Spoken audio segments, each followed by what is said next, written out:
people are different out here. Holy shit. I'd never seen this Idaho model just walking down the street with his fucking swastika chest blaster. I wasn't ready for any of this shit. So... Right, because you don't get away with that shit in Chicago. No. Well, specifically, and I might get into it a little bit tonight, depending on the way the conversation goes, and that's up to you guys, and we'll get to that in 1 second. We'll see, But specifically, Evanston, Illinois, the home of Jeremy Piven, where claim to fame, where Eddie Vedder did a year of high school. The Cusacks are from there. Shout out to my friend Missy. John Cusack was her babysitter. No shit. When he was in high school and she was in grade school. And he taught her how to climb up a tree, and he did not teach her how to climb down, and that's how she fell and broke her arm. So the lesson is Cusack, man. Don't trust John Cusack with your kids. I love that leap. Spicy takes. I'm pretty sure that holds up. The opinions of Dan do not reflect the opinions of Coming Down podcast. I'd just like you to know that I would let John Cusack babysit my child any day. I would just like to take this opportunity to announce that I am now the official third co-host of Coming Down. My views and opinions absolutely reflect the views and opinions of this show. Well, you heard it here, folks. John Cusack, look out.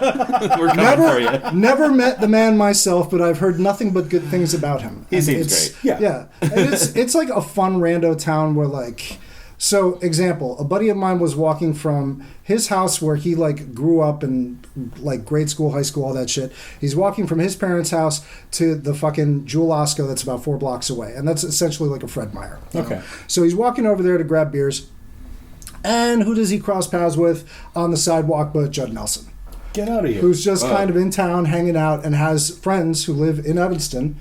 And again, there are like social circles that these people are connected in, and even now there are like actors out there now doing their thing that are from my town that we're all incredibly proud of. Wow. Anders Holm is an amazing human being, and I love everything that dude does. Who's that? So he is one of the Workaholics guys. Yeah. Oh, okay. And yeah. Durs. Yes, Durs. Oh, got it. So, okay. So he was a freshman when I was a senior, and I never actually knew him in high school. But like, it's that total like local kid makes good thing, you know.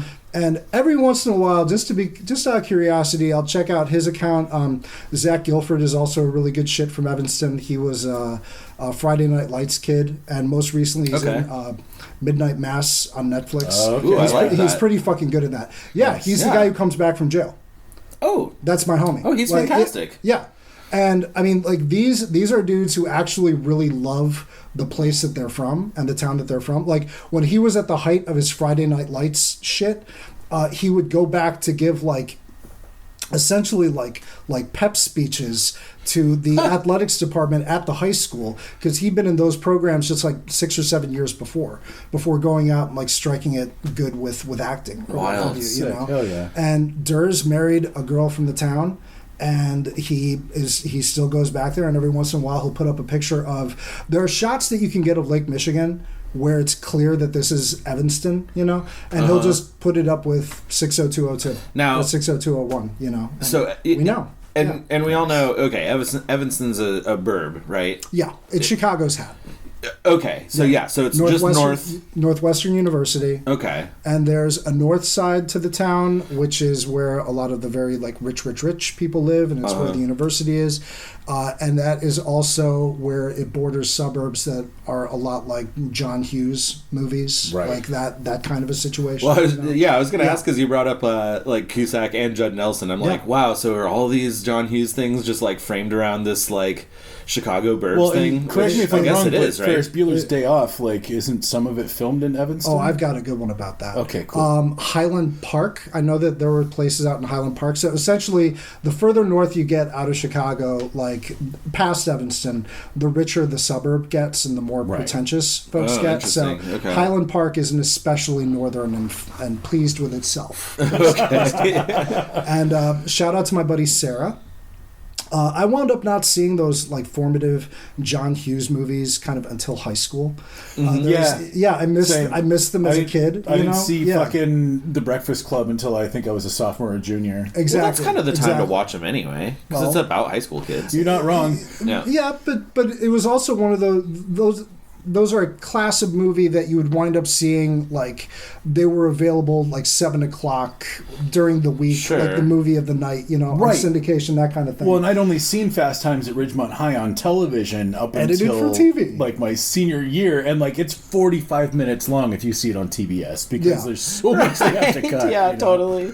Well, see, now I have to wonder if I was... Oh, my God.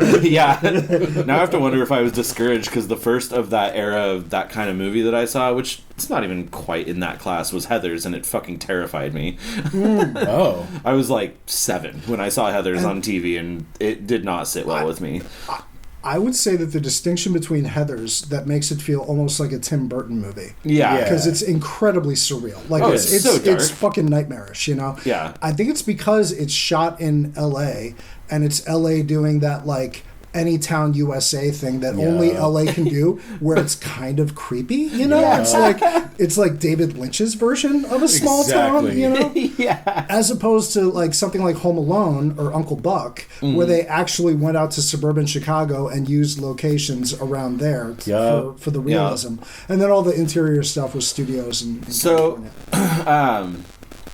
So Evanston, northwest of Chicago, how long does it take you to get into, like, the city proper? Like, if you want to get into, like, the heart of Chicago from your home, from your house, how long did it take you? There are 2 ways to do it. You can take the CTA, the Chicago Transit Authority, which is the kind of like you jump on for $2 and it's one stop at a time, and it takes you about an hour to get downtown, just sort of ratcheting down.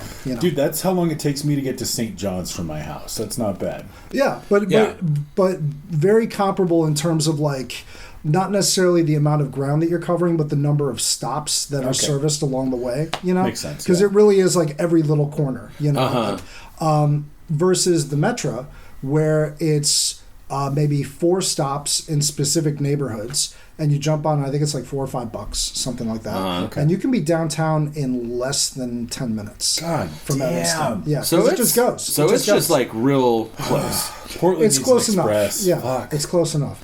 Yeah. Where, you know what though? I still would take the Portland public transit over. I would take the TriMet. That's how long it's been since I've been on. Portland. What are the Portland? What do you call it? Yeah. Well, you see, I got myself a rich lady, and she got a car that I can use, so I don't need to ride with the riffraff anymore. But I was really impressed with TriMet. In terms of punctuality when I got here, because like it just runs on the clock. For sure. You can keep a job with TriMet. Exactly. Like you can count on it to be there when you need to be there. So no joke. 100%. I was late maybe 2 or 3 times ever. And usually that was like weather related, like snow or ice or something. And even when it's fucky with weather, like you know it up front, because on all of their apps and like websites and stuff, you can't even get results without them saying like, "Warning, you're fucked." Yeah, totally. Yeah, better call your boss now, because poof. Exactly. These trains are not running on time. Well, before we just get into rambling about Evanston for an hour, which, trust me, I can easily do that. Yeah. I can easily do that. I recognize that I am in the company of a gamer and a performer. I'm not saying that you are not a performer. I'm not saying that you are not a gamer, but I am just saying that in my mind I'm thinking a gamer and a performer. So for the listener at home, you'll have no idea. Which is audio media. Which is the performer who's also a gamer. Which is the gamer who's also a performer. I gestured to Nate the gamer, and then I gestured to Matthew, to his friends. Mr. Matthew, if you're nasty, the performer. No, that's great. Actually, we'll just take this moment to just do our hey, welcome to Coming Down, everyone. Yeah. No, that's always how we do it. We just drop in wherever. Yep. Yeah. And we don't do like the intros anymore. We just sort of drop in. We'll find our spot to do the little housekeeping bit here. And so, sweet. Yeah. Welcome to Coming Down, everyone. My name is Nathan. And I am here with Matthew. Hey, everybody. And we're here with our friend Dan. So we're doing the guest thing again. We haven't had guests for so long, with the exception of, I guess, one recently. But whatever. What do I know? Come on, a story like that comes along. Yeah. That was absurd. Well, and that one was, yeah. And he's such not a street life kind of dude, you know? Like, he's not who I imagine as a gambler, you know? Yep. But like, yeah, so I'll split these again. Reference 4 or 5 episodes ago about when we had Jesse on telling his story about going to Vegas. But yeah, anyway, thanks everyone for listening. We're still going to try and get on a real schedule here, but allegedly, but yeah, we're doing our best. It's been so hard to just reconfigure our lives to come back to normal, but we're doing it. Death, COVID, what have you, death, life COVID, is happening. And, yeah, just everything going on. It's just hard to keep track of prior commitments and schedules. God damn it. Anyway, I won't lament that. So I just want to say thanks to everyone who does the Patreon. We do a Patreon at patreon.com/comingdownpod. You can pitch $1 a month just to help keep the lights on, or you can pitch more and we'll get you shirts and all sorts of goodies. And we have a special shout out to John Eric. Yeah. Who is contributing a fat amount, and it's holy shit. Really, really fucking cool. And 9 quadruple million shout outs to you. Yes. You just get all the shout outs right now. All the love. John, Thank you, John Eric. You would not believe the size of the bag of dope they got in the corner. It's fucking insane. Yeah, these guys are gonna be twisted for an easy 6 months, and that's all on you, John. Thank you so much. It's true. Yeah, if you hear this in every single episode from now on, you know how that's being funded. Script ideas. All right, I got a script idea. Tomorrow we get an email that says Patreon membership canceled. Yeah. Well, the thing is, it's a double-edged sword because now I have 9 million edits to do every episode. I just got to write down everyone else. So, no, that's not true. Seriously, John, thank you so much, and thank you to everyone who's also on the Patreon helping us pay for our hosting and pay for all the stuff that goes into keeping a podcast live for nearly 100 episodes. So I think this will be episode 99. Exactly. Yeah, yay! Totally. So anyway, there's that. Hit us up on Twitter, comingdownpod, or email us comingdownpod@gmail.com. We love to hear from you, any feedback you got. So, Dan, please jump into... I have no idea what you're going to tell us here, so we've not talked about this. I have some choices and stories. Oh, nice. Depending on what kind of stories you guys want to hear. Brilliant. We've got 4 categories. I'm thinking that we should be good with 2 for this round and leave a little bit on the hook for next time. We can do work stories, sort of keeping in the spirit of the pod. We've never had a grab bag before. I know, right? It's whoa, we get choices? Holy shit, it's a choose your own adventure podcast. This is amazing. It absolutely is. Okay. So we can do work stories. We can do scam and crime stories. Oh my God. Studio stories from my time as a recording engineer and being in that world, or what I am choosing to call police shenanigans. Holy shit! So again, man, God damn it. Well, work stories. So I'm torn because I feel like we're in this moment right now where there's a big work reform happening. Right. So scam stories is what I'm leaning towards because that's of the moment. However, police shenanigans have always been a bread and butter staple of this podcast. I mean, you could almost call this podcast "How We Got Away from the Cops Every Time." Yeah, totally. I will say that there was an episode many moons ago where you guys were. It was after the live show. But you were talking with somebody about shoplifting. Yep. And somebody near the end of that episode was like, all right, and I think that's all we've got to say about shoplifting. I'm like, I've got more. Pointed at my phone. Gentlemen, I have more. I have more for you. Well, it's funny you should mention that because we actually just recently re-recorded the live show about shoplifting. Well, right, because, nice. as you know, that was a lost episode. Yes, we did the live show, failed to record it, tried to, but failed to. And so then we were like, well, we better still talk about that at some point. So we did do that recently.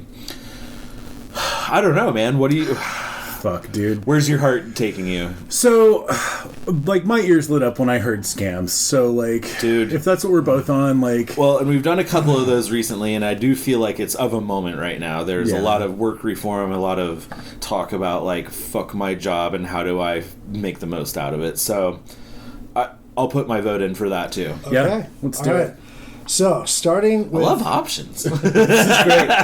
Also, it means that, like, we get to have you back maybe 3 more times. Yeah, right? Got at least 3 more stories to tell. Well, what I really want to do, and I've talked to a couple of the guys about this, is I would love to do a kind of like definitive oral history of the music scene in Evanston from my era. Sick. Because that would be cool. A lot of really insanely talented people that came out of that era that are still out there doing it still to this day. Oh, hell yeah. That would be awesome. What I need to do is check in with a few people and just make sure that the stories that I have to tell are all cool to share out. Because not all of them are exclusively my stories. I know what you mean. Right. Yeah. Well, this could be a really fun... When we only use first names. Yes. Yeah. Yes. This could be a really fun project, too, to get in touch with those people and even get them to chime in on their own. Okay. You know? Like, I'd be down...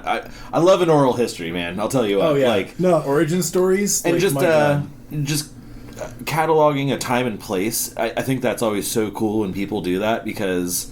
There's just so many of those, just these little pockets of energy that have existed at one point in time. And, you know, there's just tons of novelty there, tons of, like, interesting...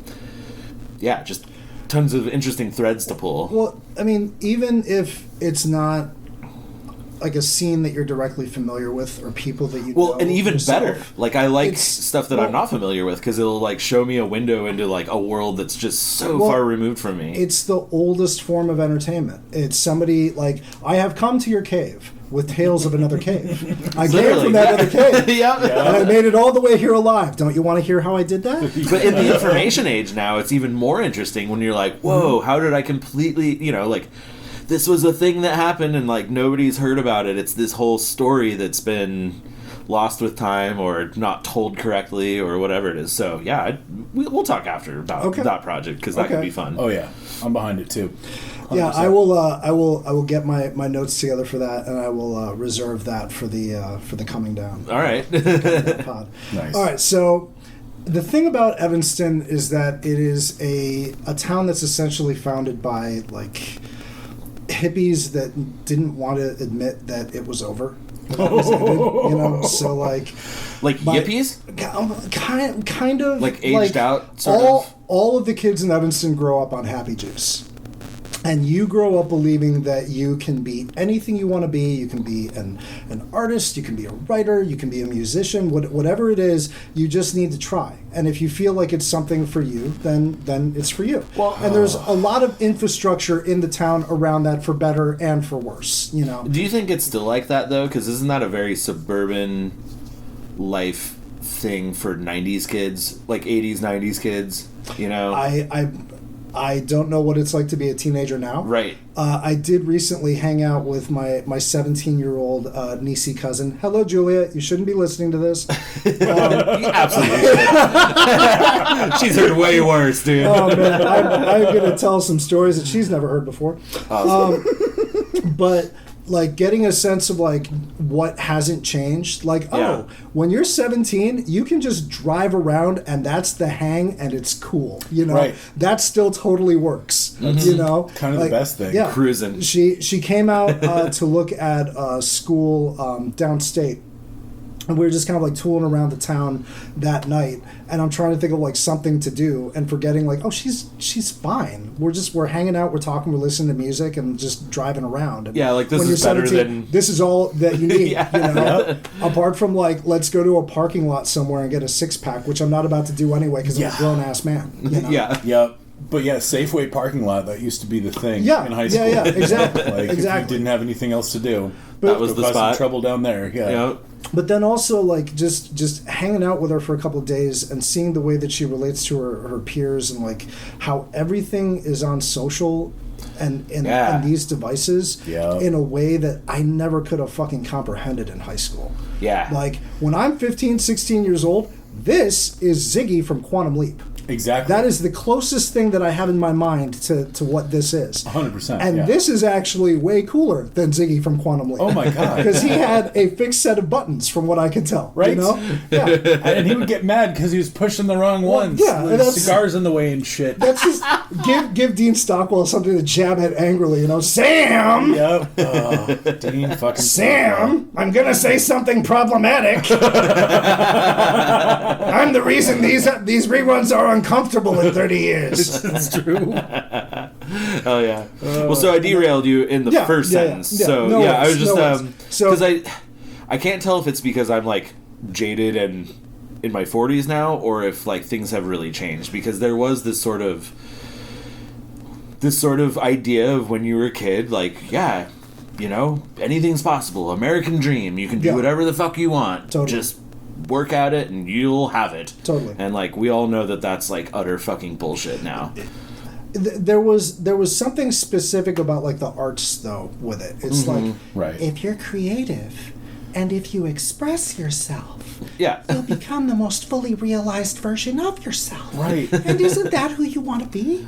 So maybe you should do another painting about your feelings. But you could afford it. Well, but this is the same thing in like Topanga Canyon, like all the hippies fucking moved up into the canyon and made their little fucking compounds and like they told their kids like, you know, like just do art, just do music, you know, like just follow your bliss. And it's like, man, that's cool, that's great, that's perfect for any kid who's creative, but like, well, if you're not creative, exactly, like if you don't have those itches, then all of a sudden you're sitting next to a bunch of kids where it's like, okay, this person isn't even good at drawing, but they're drawing religiously, and I can't do that, and I'm feeling bad about myself. Exactly. I don't even want to draw the fucking whatever it is, right? You know? Mm-hmm.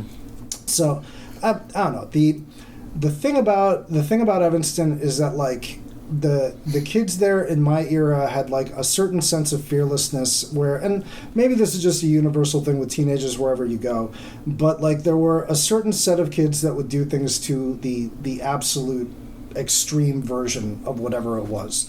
And for me and my little group of friends and a couple of other little groups, that was getting over on any store downtown that we could. Well, that was permitted. Because we also had like our weird little bullshit code about it, you know, like that really intense John Malkovich movie where he plays a Russian mobster and he's got that insane credo like we kill all police, never hurt women or children, and just like goes through this whole thing about like this is what we do and this is what we do not do, and if you break our rules we find you, you know, that kind of shit. So like there were little mom and pop stores that we would never touch because that was like that, I mean that you was leave those alone. Bad. Yeah, and we would even like talk big shit about like don't let us catch you stealing from them because we'll kick your fucking ass. Spoiler, nobody ever got their ass kicked over. No. But like Borders was later, but Borders was fair game for the kids that came after me. Of course. In my era it was Blockbuster music. Yeah. And they were like the big evil invading alien that was there to destroy our beloved Dr. Wax records. Yeah, and it was like mom and pop's record stores. Yeah, and it was like Blockbuster, don't you have enough? You already have the movie game. Right. You got to come in and take the fucking CD stores. Yeah. You know, like come on. We were pissed about Borders in Bend too, because like Columbia Records was, or Paramount Records was like this fucking old hippie record store that had like sick fucking electronic music and like you know, alternative stuff that nobody else in town had, just because like, you know, the dude smoked weed and like knew what was good. Yeah. How to order stuff from like weird old label or weird small labels. Yeah. And Borders showed up and like they were almost out of business overnight. And so we were like, man, fuck you. Like I could buy pipes at Paramount Records. No, we watched our place get pushed from like they had the choicest location on like the main drag, big huge location. We watched them get like pushed down to a smaller location and then an even smaller location and then gone. And yeah, it was all, it was a number of factors, but Blockbuster Music was we had one in town and they sucked. Thankfully Ben never got a Blockbuster Music, and Ben still has the only Blockbuster, but they do have the only Blockbuster. They do. Yeah. How far are you following Blockbuster Music and Blockbuster Corp? But even that, it's kind of weird because like the documentaries and the nostalgia stuff about Blockbuster now, like that's how I feel about like the video stores that Blockbuster was competing with. Exactly. I never felt that way about Blockbuster. Yeah, you know, Blockbuster. Yeah. Like I would be angry. Like I can't believe that my favorite little video store doesn't have this thing, and I've got to go over here to fucking Blockbuster to rent it because I hate these fucking people. Yeah. In fact, like there was a small chain that started taking over Bend that was like putting the mom and pop places out of business, and it was like, I don't even think it was bigger than Bend. I think it was just a chain in Bend, and we were all like, that happens. Yeah, Bend, we had a bunch of Hollywood videos in Fort Collins, and they had like shit. Their business model was like, how many mirrors can we put in one location? Like mirrors everywhere. And that was their whole idea. I thought it was, how can we liquidate all of the previously viewed DVDs in the state for the lowest price possible? I loved shopping at Hollywood Video. It was so dope. Like I'll just get 5 movies for $10. This is fucking sick. So, but I would have stolen it from Blockbuster Music all the time. Oh, Fuck those people. Dude, absolutely. And we had like our weird little before the internet, when everything was like word of mouth, and you would have like urban legends. When you would have like weird urban legends about like, oh, have you heard about how this fucked up company is fucked up at this and that and blah blah blah blah blah. And I knew some pretty serious, hardcore like vegan straight edge kids who would like do their homework and have their fucking boycott lists. And like they'd give you a hard time, like for real, if you're drinking like a Snapple or a Fruitopia or whatever you're not allowed to have that week in front of them. Like those kids were fucking ahead of the curve. Like I didn't meet those folks until the like early aughts. Yeah. In the 90s, it was kind of the golden era of like Earth Crisis, and in Chicago we had a band called Race Trader that wound up being kind of Race Trader's wild. They came back in the era of Trump and they are still going strong. Really? And what I love about that group is the drummer in Race Trader is also a drummer in a very, very, very successful band out of Chicago called Fall Out Boy. And they are complete.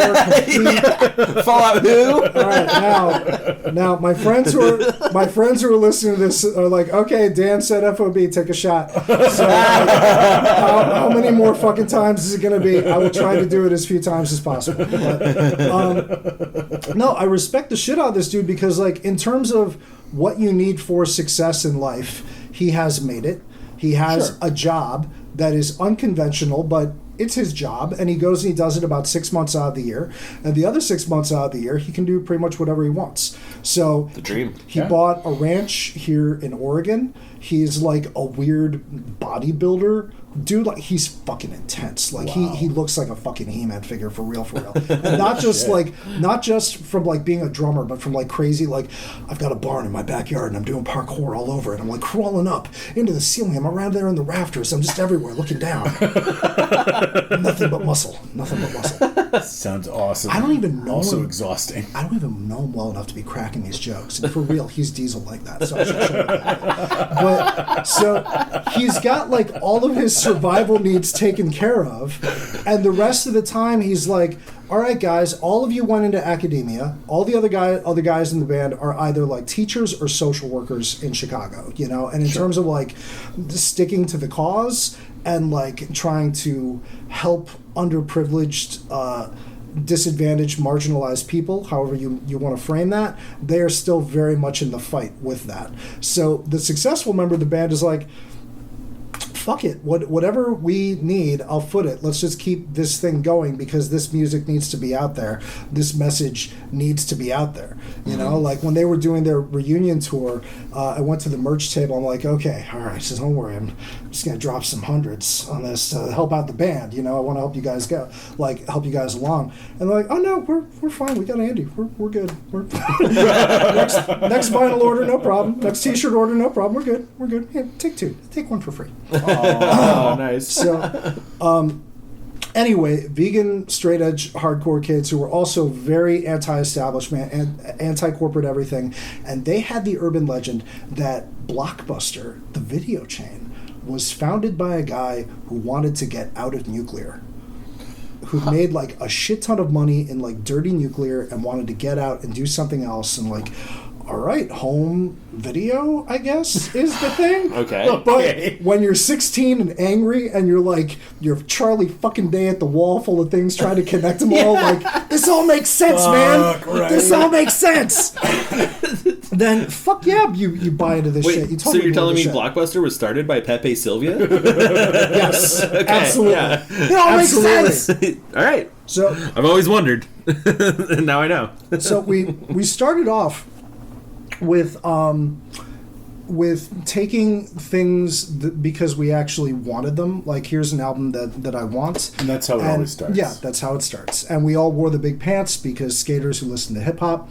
I mean, it was the 90s. You pretty much couldn't buy pants that weren't big. Jenkos! Yeah, exactly. Oh, yeah. They're back now. I don't know if you've seen them, but... No, I have. And there's everything comes full circle. And they're still absurd. No, you still fit a 40 in the back pocket. Right. Right? But ironically, not drinking 40s in my 40s. It's amazing. I'll like that. Right? Fuck that hangover. As someone who just turned 40, I think I'm bringing it back. Oh, are you doing Edward 40 hands? Like, yes, dude. Yes, Edward 40 hands. Yes. I mean, that's my version of a midlife crisis, right? Just do the shit that I did when I was 19. I think that's just what a midlife crisis is. I guess that is what it is. I was going to say, like, what is it if not that? Well, I guess it's that, but with more money. So, are we going to get like craft 40s or like? Like bougie 40s. You brew your own 40. Okay. Also, like, shout out to... Or like 40s of White Claw. Shout out to my friend Nipper. He says that all Americans who don't have children and are in their... All adult Americans who don't have children are essentially just rich teenagers. Oh, 100%. I feel that way. If you could see, like, the riffraff around my house, that, like, it's just full of Legos and toys and yeah... bullshit. Yep. Well, I have a kid, and I'm halfway responsible, and I've still got plenty of fucking Lego sets sitting around. Yeah. Like, and I'm not trying to discount you. No. No, I actually, speaking of scams, I figured out a way to get Lego sets very, very cheap, and I'll just leave it at that. Last year. So figuring out how to get like a $30 to $50 Lego set for $5, I racked up. I racked up a few for my birthday, like a few, and all I did on my birthday, because also last year, you guys remember the day that was crazy fucking hot? Yeah. Oh, the heat dome? Yeah. The day where it was like 115. Right. That was my birthday. Oh, shit. Oh, really? That was my birthday. So, oh, my God. I spent my birthday with my family in my basement, zonked on edibles, putting together Lego sets, and having an amazing time. Right on. Oh, no, it was awesome. And my wife's totally teasing me about it later on. Like, so you just like building the thing. You don't even need to display it, because I would literally. I would like to introduce you to Legos. Well. That's the name of the game. Yeah, but I would open the box. I had a stack of like 10 boxes like this, sitting next to the couch. And for the listener, I'm holding my hand about 3 feet above the ground. Yeah. So I've got a huge stack of boxes, and I am going through and building one set at a time, and literally rip up the lid. So the box is where I do the build. And, all right, that's done. Oh, look at my little lion. Rawr, lion. And then I put it in the box, put it off to the side, pick up another box, and do another build. And yes, this makes sense. And then I take this whole stack of boxes with, like, built things in them, piled precariously, and I take them into the corner of the basement, the shed room, and I put them in there, and gentlemen, to this day, they are sitting there. To this day, they are sitting there. This is the thing with Legos, though. Yeah. Like, that's, I mean, what else are you going to do with them? Well, so there's two versions, right? The build. You enjoy the build with the little instruction booklet, or you have the tub of insanity, and then you just build whatever based on all the fucking insane little pieces you have. However, I submit to you that, like, the gentleman's Lego method is to build the sets and keep the sets separate from the insane chaos bucket. Yeah. Which is because you can just buy raw ass Legos and have your like build. You can, but you're not going to get certain pieces unless you throw those like certain kits into the chaos bucket. Today that's not true at all. Like you can buy every piece. Well, sure, you can go in and buy every piece, but yeah. You can order specific pieces. You're also going to pay for specific bricks. Is the nomenclature, the accepted term, bricks. Builders know. But like even like I got the ridiculous big box from Costco last year where it's like, here's all the Legos that you need for $50. Enjoy, you know? Mm-hmm. And even with the ridiculous big thing, they still give you the little booklet, and they're still like, all right, and here are 5 things that you can build using all of these Legos. But if you'd like to build a frog, here's how you do it. Yeah, you could build a sphere 5 feet in diameter. Yeah, totally. Or don't you dare call it a Death Star though, because we market that for $4.99.99. Oh well, that's what's wild about the modern era is that like the big crime that I have seen, and I know that this will be rectified in merchandising in the next year or two, but Lego has yet to release a Boba Fett and Starship mini fighter. Right. So they haven't done that yet. So there are 4 or 5 recipes that are online for super fans out there where like, here's how you do it. And mine and this other guy's got one and his fucking sucks and here's why mine's fucking awesome. Mine's more screen accurate, you know, just like nerds getting angry and I'm like, yes! Sinking my teeth into this content, yes! Hell yeah. Now again, 43-year-old man with a child, you know? Hey, hey. Like I said, I wasn't trying to count you out. Yeah, no. So, and again, every once in a while, I like to bring scams back into the fold a little bit. And I will admit that I liked it. I enjoyed it last year on very much that kind of like, I'm getting to be middle-aged. Mm-hmm. I'm getting the gray hairs. I don't know if my hands are quite as quick as they used to be, you know?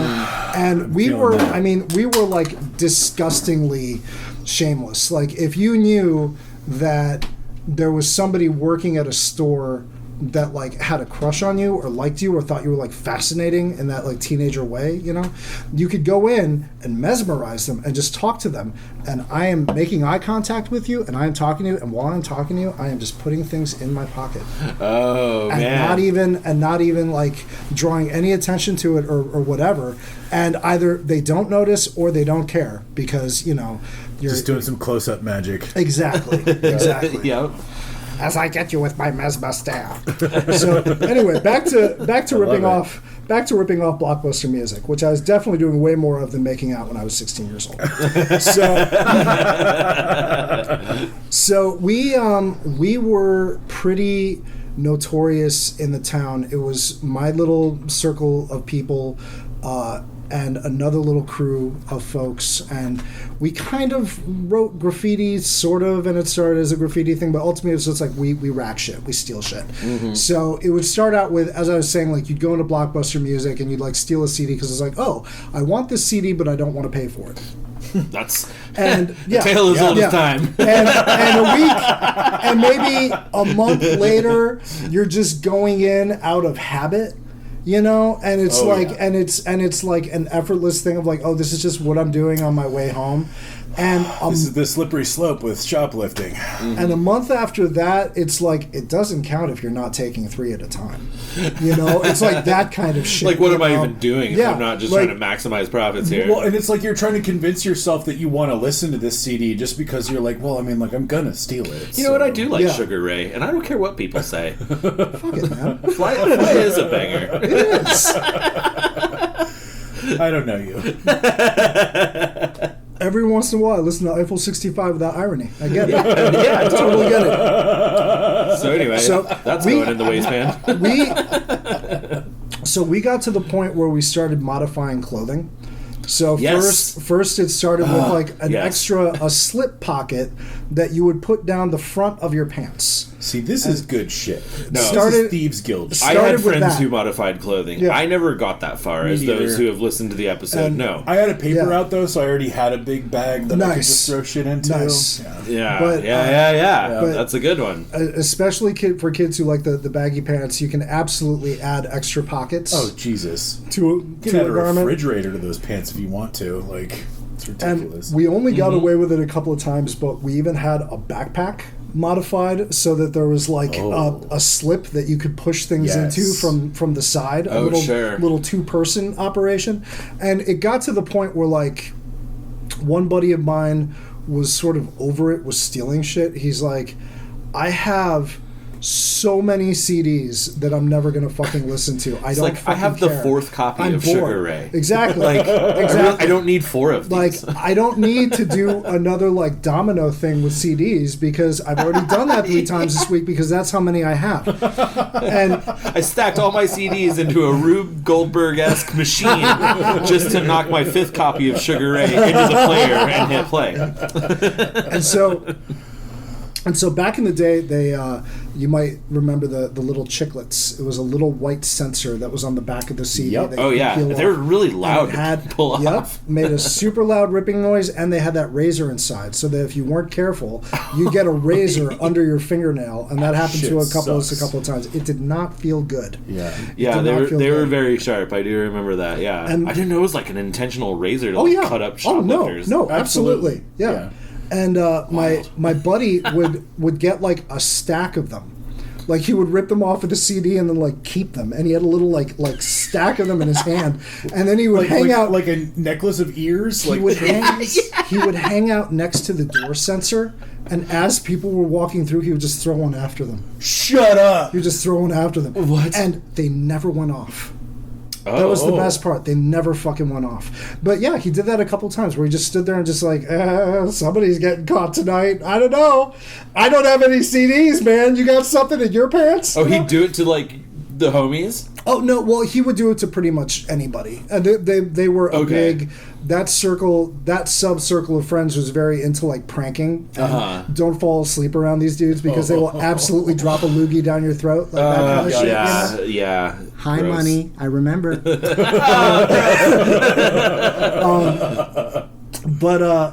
But one day... So we really feel like we kind of like are the kings of this little roost, and we get to the point where we're like over it. And one day I go in and I'm not even like taking anything. I'm not even getting anything that day. I don't have any of my special gear with me. That's all at home. I think I'm over it, guys, you know? And then a blue shirt, Blockbuster blue shirt, follows me out. Follows me up the block. And he's like, hey dude, what you got anything in your pants? Whoa. I'm like, gave the typical 16-year-old response. Yeah, totally. It's going to be like, my dick. Yeah. It sounds so weird saying it. Honestly, it sounds so weird saying as a grown-ass man, but saying something glib like that, and he's like, well, we've got you on camera. And we have you and your buddies on camera, and you're now on the mandatory call list. So the next time you step foot in the business, we have to call the police immediately. What the? So wow! A bunch of us from my little circle wound up on that list. You're like, what an honor! And kind of, yeah, it's a little bit of a badge. I didn't know I could get on the VIP list. A little bit of a badge. Well, and like, what the fuck is up with the olive branch? Like, I've never met any kind of management that was like, well, we're gonna warn these guys so that they don't get busted. Like, I think. When it's a whole ass operation, that's the best move, right? Because like. Even in the 90s, working loss prevention, like, you're really not supposed to touch anyone because it's a liability. Definitely shouldn't touch a fucking kid underage because that's a hella liability. So the best thing you can do if you know they're running your place is to just be like, please stop. and here's why. Yeah, you're not wrong. He was a kid from around the town, and like I think that part of his deal was like, I think that you and your friends are kind of cool, and I want you to think that I'm cool, so I have to tell you this very important news, but I don't want you to think that I'm, like, not cool.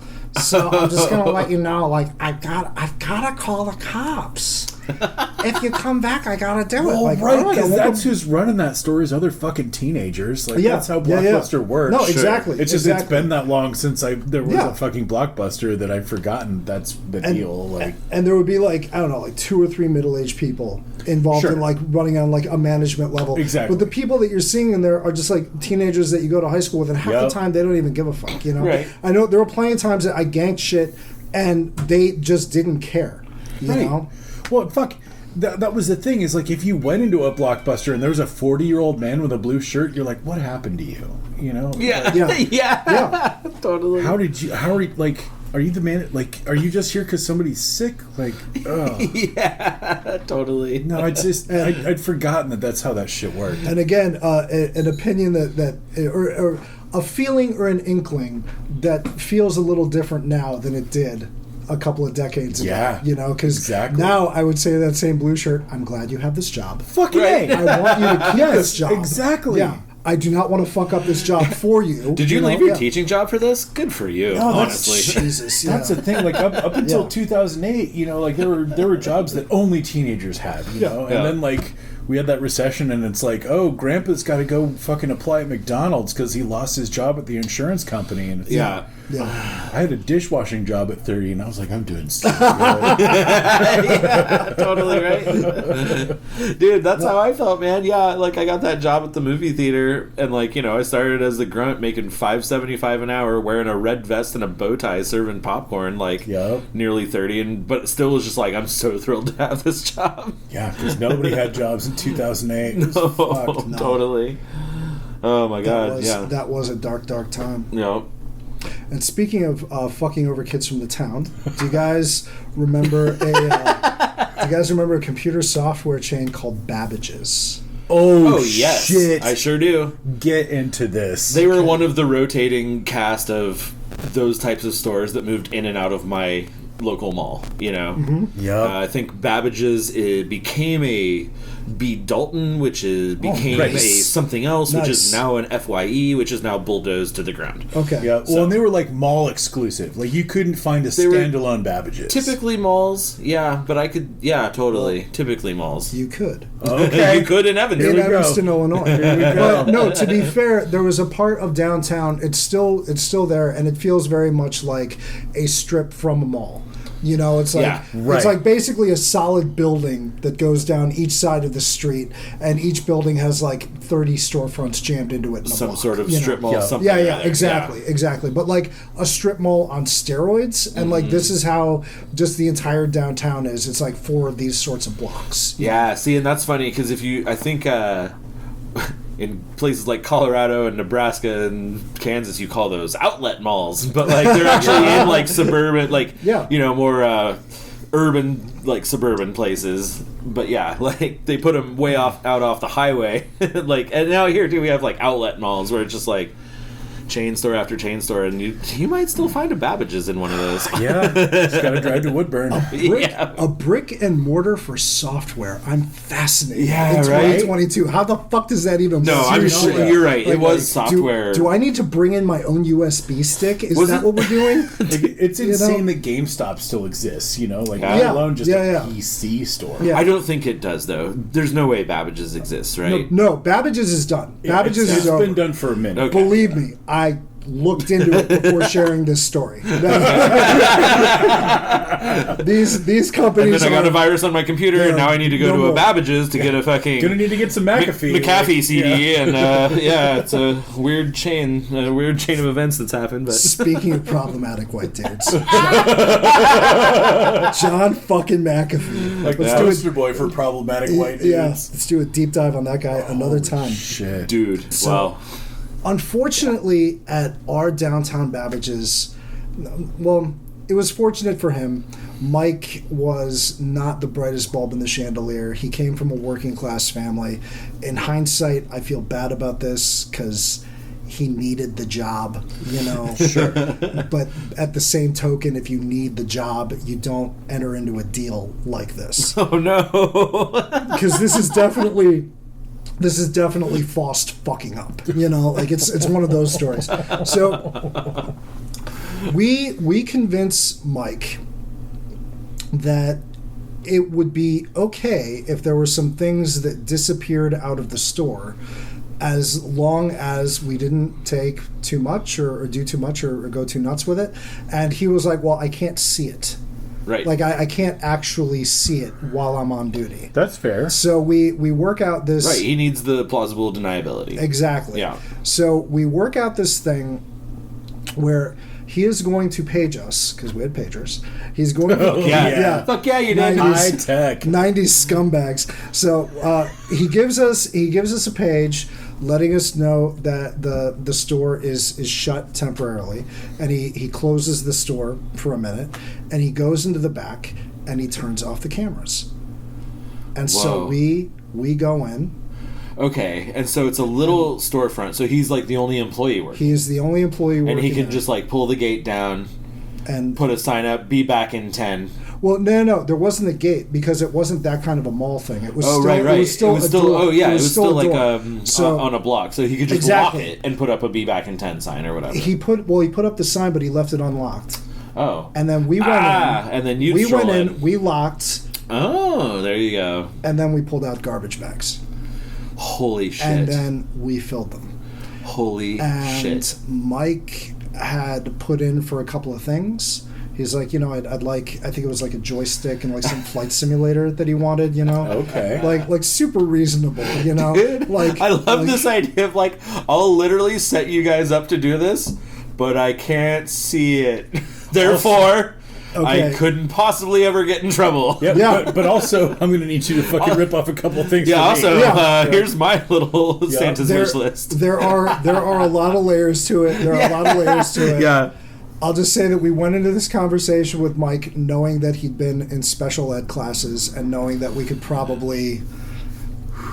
I'm never going to tell you guys that I was a nice dude. I was a piece of shit when I was a kid. You know what? But everyone was. Yeah. Right? And like, I'm not trying to like cast too many aspersions here, but like anybody who let someone with fucking special needs be in charge of a fucking store by themselves. Yeah. Like that's on them, dude. It's also not totally fair because a lot of kids get held back in school because school's bullshit and they're perfectly like functional or like perfectly functioning like adult people once they've sort of caught up with their own selves, like... I want to amend that statement because honestly, like to talk about real shit, at one point Mike and I were in group therapy together and like I know shit about that guy's life. Yeah. So like I'm not gonna like I don't want to make it sound like I'm trying to like I don't know, crack a joke off of somebody who has difficulty in school or difficulty with traditional education because I know that shit was really hard for him. Fair, right. I only said it to make the point that we were assholes who specifically targeted him because of that. Yeah, because of that.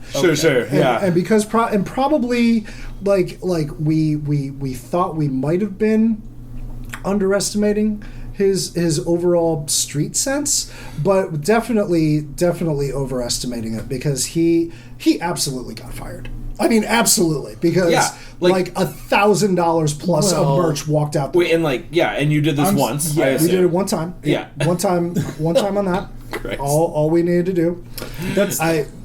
Like he never should have turned any cameras off. No, he never. He should have checked out of that conversation initially, And he came to us and he was like really just upset about like I can't believe it, guys. I got fired and I lost my job and blah blah blah. And we're like, what the fuck did you think was gonna happen? He's kind of lucky they didn't press charges, right? Huh? He's kind of lucky they didn't press charges, right?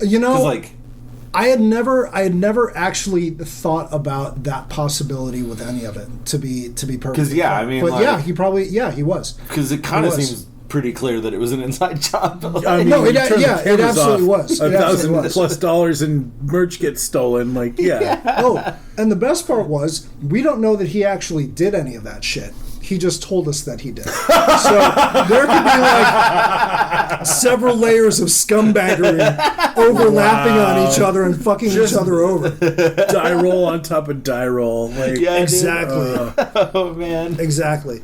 And there was one other thing that we would do just to kind of show and demonstrate like how comfortable we were with it. We called it making the rounds.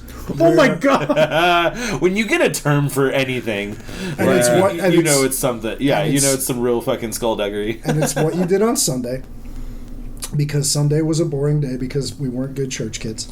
So we had plenty of time to sin in the eyes of our Lord and Savior. I'm fucking stunned. Right? Here I thought this story would end up with you at Catholic Mass on Sunday. Oh no. Oh fuck no! I set in fire. I am a fireball. I set foot in the church. But no, making the rounds was you would go and hit up the Blockbuster Music downtown, and then you would go and hit up the Best Buy at Howard, and then you'd go out to the Best Buy on Toohey, and you'd hit that one. And if you could see, there were a couple of other rando stores along the way, but those were kind of the three linchpin stores that we could get away with, you know. Yeah. And every single time I boosted from Best Buy, I'm like, I am taking my life into my hands. There is a level of security here that will bust my head open in a way that Blockbuster Music would not. Yeah. So. Man, and okay, because back in the 90s, there were some places that, you know, were comfortable touching the shoplifters and grabbing them. Like tackling folks. Sure. And shit. Yeah. Yeah. When I worked at Best Buy and worked in loss prevention, we were directly instructed to never engage. We were kind of just there to be intimidating. Like, we got a headpiece and we got cameras and we're in there and we're fucking scouring. But, like, if some person just walks by me with a laptop, I'm not supposed to do anything except ask if they want to pay for that, or ask if like they had a receipt, and then they're just like fuck you and run out the door, and like I can't do anything. Like, I worked with this badass lady, God, what was her name? Des. She was fucking badass, dude, and she wouldn't touch them, but she would try and swat the product out of their hand, and was successful like a good number of the times. Like, there was a dude just like cruising out with a fucking Xbox, and she just like swatted it out of his hands. Nice. And it just hit the ground, and he was so stunned, and then he just ran. And then we just like put it back into stock. But I obviously didn't care enough about my job to even attempt any of that. I would just sort of look in bewilderment as people ran away from me with their fucking whatever they had, and just be like, shit, you got it. You're real fast, aren't you? Yep. Look at you go. What can I say? You got away. Yeah, totally. And that's like such a weird business model, to know that you can just like walk into anywhere, walk out the door with it, and like they're probably not going to do anything. I heard, I don't know if it's nationally or just in Michigan, but they just changed the laws regarding felony theft. Yeah. So now all of a sudden, you've got somebody who's like, you know what? I'm going to Home Depot, and I'm going to put $3,000 worth of power tools in my shopping cart, and I'm just going to walk out. And they're going to hit me with a $300 fine for shoplifting or something like that, and I'm going to be able to sell this shit for a good $1,200 and like make a little money off of this. Yeah, and they're changing those laws because the shit's been like happening in California a lot. Like San Francisco is kind of where it started, where just like Walgreens and Rite Aids were closing because people were going in and very calculated, stealing just under the limit. And there it was, I can't remember, it was like $1,200, and so they'd go in and steal like $1,100 and or $1,180 worth of shit and fucking just leave. And basically, if they got busted, it was a misdemeanor, and they're just like, whatever, fuck it, pay the fine or sell the shit if they actually got away with it that far. So all these stores have been closing, and they're trying to like change legislation on what felony shoplifting looks like, which is wild. Well, I think that there's a certain, like, looking back on it and having done just a lot of boosting in my life, I think that you really have to take the circumstances of the person committing the crime into account in terms of how to deal with it. You know, like somebody who is essentially a bored teenager who's trying to buck against the system, you know, should not be handled the same way as somebody who is engaging in a actual criminal enterprise for resale, straight up grift, should not be dealt with in the same way as somebody who is hungry and stealing food. 100%, three right? Totally different situations that get lumped into the same category. Who knows how many times? It's just infuriating, honestly. Yeah, absolutely. Actually, I have a quick sidebar on Best Buy and about a criminal enterprise. So not to derail us too far, but when I worked at Best Buy in loss prevention, we did have an organized crime ring that was actually a bunch of Russians who were hitting all the Best Buys all over Portland. Mm-hmm. And back in the little loss prevention office that we had, we had a whole FBI fucking tack board with pictures of all these guys, little names of everyone. We had all the business cards of the police that who were working on this case, and it was if you see these guys, you fucking call immediately. And get your Best Buy's most wanted board. Holy shit. Dude. And the way they were doing it was one or two guys would come in, and then there would be, and because the way the Best Buys are, it's got the big open windows, and you can actually see the fucking loss prevention person standing there because they're right up front. They're kind of a glorified greeter, right? They're up there checking receipts, but also waving people in, telling them where they need to go, and then working the cameras and stuff. Sure. And so someone would actually sit in the parking lot with binoculars and watch the loss prevention person and watch them watching the cameras, and then the watchers had the watchers watching them. Amazing. They sure did. And then they were also on so they would tune into our radio band and listen to us talking to the other employees of oh hey, we need to go watch this guy in cameras, and then they would page or ping the other guys on their cell phones and be yeah, they're watching you, and then the other guy would know that he's free to go and hit fucking car audio while this other dude's being watched in cameras or whatever. And so it was this whole fucking operation, dude, and then they'd get out with whatever, and then they'd just hit Best Buys all over town, wait a week, hit Best Buys all over town. And and it was a whole ass operation, dude. Just an organized crime ring that was just shoplifting. Dude, how much fucking labor were they spending on just watching the watchers? An absolute ton. Crazy. And you do have to start wondering how much they're making, That's what I'm saying. Well, I think Fred Meyer at some point just decided it was cheaper for them to just let people steal from them, or just straight up close stores, and then close the stores that had too much loss from theft, because that was just a better business model, which is crazy in its own right, but totally fucking goddamn. But it was super nuts, and so we had this whole profile on all these guys that we had to look out for, and then if Boris the Bear walks in, grab the pistol. Absolutely. But anyway, I've got a little bit of the behind the curtain experience having worked loss prevention at Best Buy, which was so weird. That's just wild that they had fucking dossiers in the back room. We truly did, and every time these guys would come in, it's we had certain contacts that we had to call and be oh, fucking Sergey, or came in today or whatever, and they're oh shit, okay. We got calls from the other stores, and it was weird, dude. And because we knew all these guys by name and stuff, it's we had Alexei and Sergey and fucking all these guys. Vlad and Vlad came in. Yeah, exactly, right. Yep. I had a neighbor named Sergey. Oh yeah. No, speaking of Scantacular, we'll leave Evanston for a second to go to the sort of rugged part of Logan Square in Chicago. Okay. So Logan Square is one of those hipster neighborhoods that you hear about in blogs, and you go there and you get amazing food, and there's great entertainment, and there's something artisanal and locally sourced, and it's all very tasteful. Sure. You really feel like you are of the moment, and that all happened after I lived there. So I was in Logan Square around 2000, when it was still a very rugged, very blue collar neighborhood. And there was already the part of it that was getting kind of nice and sort of touristy and the place to go to at night. And then there was the building that I lived in, which was just workers, and I think they thought that I was Russian.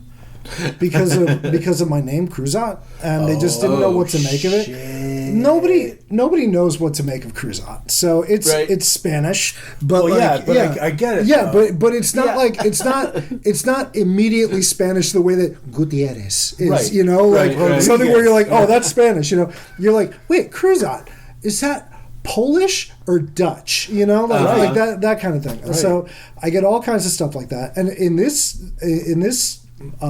scenario, I'm moving into this apartment building where it is a pay by the month kind of building, you know, like no leases, extra shady, extra sketchy. My people. And and it was a 5-story building, and I want to say that 2 of the floors were Polish, mostly immigrants, and some Polish American, and the other 2 floors were Russian immigrants and Russian American. Yep. And the guy who lived across the hall from me was a wild fucking dude named Sergey. And he was intense. There was one time, at the time I was going through kind of like a meathead phase. I was boxing with a buddy of mine named Ben who was training me, and we were like, we'd go and hit the bag and play pool and smoke cigarettes and then go to a shitty diner and eat steaks and complain about girls, and then he'd drop me off at home. Awesome hands. Yeah, rest in peace, Ben. We miss you. And so one time, like, I'm going upstairs and I've still got like my wraps on and like I'm feeling like big and bulky, you know, like, oh man, hitting the bag, feeling like a fucking man, you know, and I have my wraps on because I'm a douchebag, you know, like there's no reason to just go around with like bloody wraps on your hands, you know. Just leave them on. And so I'm walking down the hall.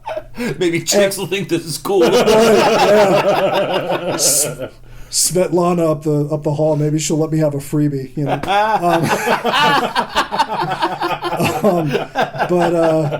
And I shouldn't joke about that because I remember when the cops came knocking on my door because one of her Johns got violent with her and like refused to pay, and like it was a whole fucked up thing. And like, did you hear anything? And I honestly hadn't.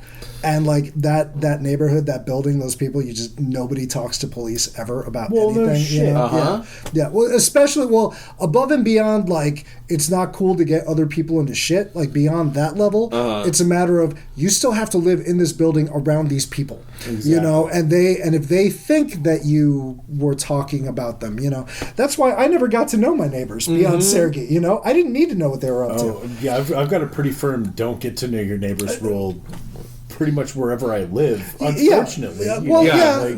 But there's kind of a metric that you can use for like your gut telling you, is this somebody that I should get to know, right, for safety, or is this somebody that I shouldn't get to know for safety? You know, and I mostly I just say hi to people on the street, and if I say hi to somebody enough times, like I might stop and chat with them. But like, it's about the limit in my fucking neighborhood. So. I should tell the rest of the Sergey thing because he was an interesting dude. So Petrus, my name, first name Peter, was on my mailbox, and so he called me Petrus for whatever reason. Sure. Not my name, but all right. You like box? You like a box? And I'm like, what, like a shipping box? And he puts up his hands like, you like boxing?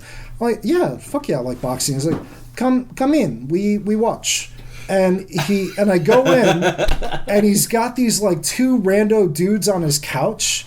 Thank you, sir. He's got these 2 rando dudes on his couch that just like they look like they live there. Like they look like they're just planted on these spots on the couch, you know. And dark room and huge TV, but like old busted TV. So it was like a big screen, but it was like a nice TV from 25 years earlier, and it was like half blown out. And they had every single boxing match that was between an American and a Soviet, where the Soviet won from the Cold War. Oh my God! On a tape, and they ran that shit back. And every single time that I saw the American go down, they would all stand up and do a shot and like sing some anthem or some it was so fucking insane. And they're watching like so insane old tapes of it too. Over and over. No, but it's like grainy old like bootleg footage. You know what I mean? Like it doesn't look good at all. Like, and that's so aggressive to like invite you over, be like, you want to watch American get beat? But we like you, so we give you borscht, and we give you, if a Russian invites you into their home and they give you a bowl of borscht and they put the bone in it, they fucking love you, dude. They absolutely fucking love you. And there. Sergey gave me the bone. Nice. So okay. They also had this insane. But that's what I mean. Like they will be like real cool to you while also just being so like. It was like. I'll give you the bone, but you're also gonna watch fucking Americans get fucking beat by Russians over and over on our weird TV. Because you like box, yeah. Well, no, I want to be your friend. You and I can be friends, but part of becoming friends is I'm going to just slap you in the face and laugh. It is a brutal kind of love, you know. It is a brutal kind of love. And they had this fucking parrot in the corner that could swear. It like it. I don't even know if it like. I am assuming that all it knew were curse words, and I didn't recognize a single fucking sound that came out of this. Just swearing in Russian. Well, different dialects, because they were all from like different parts of it, and like genius. Like I know that they had multiple languages between them. So it can say fucking Moldovan, Russian, fucking sure. Czech, all of it. Like, sure, but like honestly, the sound of a parrot saying a word that you do not recognize is super fucking unnerving. It's really fucking unnerving in a glitch in the Matrix kind of way. Like, should I understand that? You know, and I have honestly never been vodka drunk like that in my entire life. I will never be vodka drunk like that again in my life. I think I might have died of alcohol. Like, I almost might have killed myself from alcohol poisoning that night.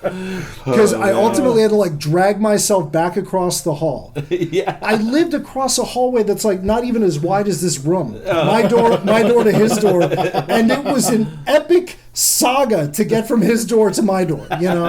Oh, yeah. Oh man, that vodka definitely had some methanol in it. Yes.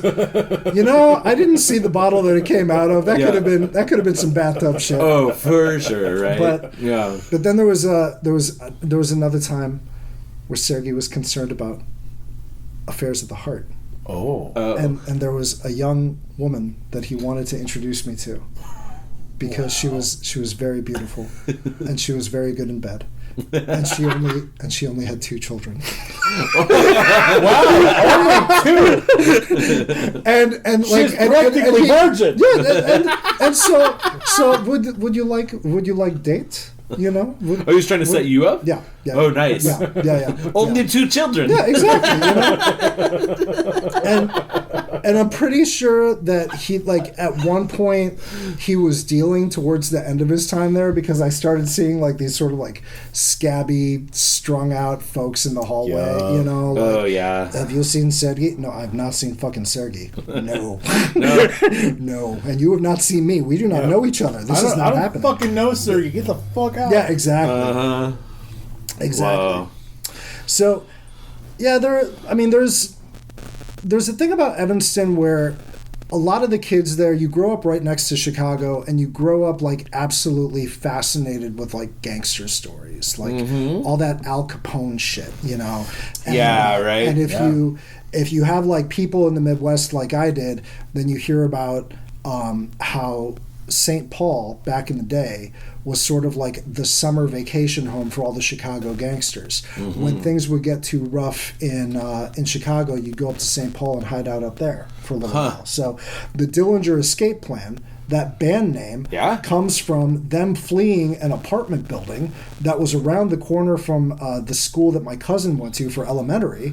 And he was like, yeah, there were still bullet holes in the wall when I was a kid. It was fucking shit. Cool. Yeah. Whoa. Yeah.